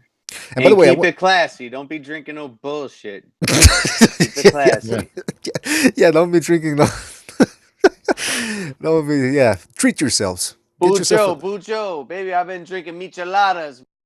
Oh man, micheladas. Oh, you make them yourself? God. Yes, sir. With the clamato, Yeah, little hot sauce, Worcestershire sauce. Man, all that. Oh my God, they're so refreshing. Yeah, Good for a I haven't been hangover too. Bunch of alcoholics. Before we go, I want to leave people, because some people were being disingenuous with their pound for pound lists. They weren't being honest. They weren't keeping it real, as I like to say. They were faking the funk. So let me just say a little something here. Proverbs 13:5. The righteous hate what is false, but the wicked make themselves a stench and bring shame on themselves. Bottom line, wipe your asses and keep your opinion as unbiased as possible. That's what Jesus said, and that's what I agree with. So, gentlemen, thank you for being here. I want to thank McGregor Boxing. I want to thank Revolucion, who was here, gave us his pound for pound list as well, and helped us get through this torrent of callers with their differing opinions. Try to keep a little bit balance in here. I also want to thank the callers. Boys. Was that? You're welcome, boys. Oh, yes. It's been a Thank pleasure. You. Thank you. And I also want to thank the callers. Listen, we have some fun here. We might criticize you, but at the end of the day, it's all fun. It's just boxing. It's not. Let's not get too serious about it. It's a pound for pound. It's subjective. It's a sport. Yeah. Nobody's too invested in it. It's fun. And everybody had some little good points. So everybody had a little bit of bullshit and a little bit of good shit. Exactly. Well said. So it all. Well said. So I want to thank everybody's welcome. Keep calling in. That's right. That's right. And before we go, I also want to thank some of the people that donated via the super chat. Keep the BDA family going. Steven Schneider, G Boogie, Official Scorecard Boxing, Chris K, and Boxing Spectrum, aka Gonzalo. All donated. Gonzalo. So thank you guys for the contributions. We're gonna do big things, especially with that boxing trivia tournament. It's gonna join the races together. It's gonna bring a lot of stability to this boxing internet community. And yes, sir. Yes, sir. All facts, no opinions, and yeah. So guys, send me the trivia questions you got written. All right. Because I'm still working. I got the good list. It's all compiled. I'll make a good compilation, and we'll keep going from there. That's right. And don't forget, I'm still working on mine, so I'll send you my list once I get enough compiled. So I want to thank everybody who donated via the chat room. By the way, we're going to be calling that trivia tournament, we're going to be calling it the We Believe campaign, because it's bringing the races together. Also, I want to thank going over to Thunderdome Boxing and McGregor on Rival Boxing Talks channel, because they're doing live streams too. So if you want to continue talking boxing, I don't know if they're going to start another one, or even if they don't start one now, one show right now, keep going to their channel, spread the word, keep these YouTube channels alive. Everybody ends up winning. And Johnny Boy, can't forget Johnny Boy. Johnny. Yeah, Thunderdome says he's going live 15 minutes, so scamper on over to his channel for some more boxing discussion. It's gonna be great. I might drop in if I get the time, although I do gotta hit the hay. So scamper on over there. Keep the dream alive, ladies and gentlemen. And yeehaw, motherfuckers. So I want to thank everybody. I'll see you on Thunderdome, hopefully. Yes, hang out over there. You don't have to go home, but you can't stay here. I want to give a shout out to Pop Tart. Want to give a shout out to Pop Tart Gun, Triple JJJ, Steven Schneider, Azzy, G Boogie, Boxing for IBF, Nes Mendoza, Pete, LR Chiga, Box, Red Glove Militant, who also called in. Shout out to Red Glove. Official Scorecard Boxing, can't forget him. The crazy Serbian. Is he Serbian, or am I insulting him and he's something else?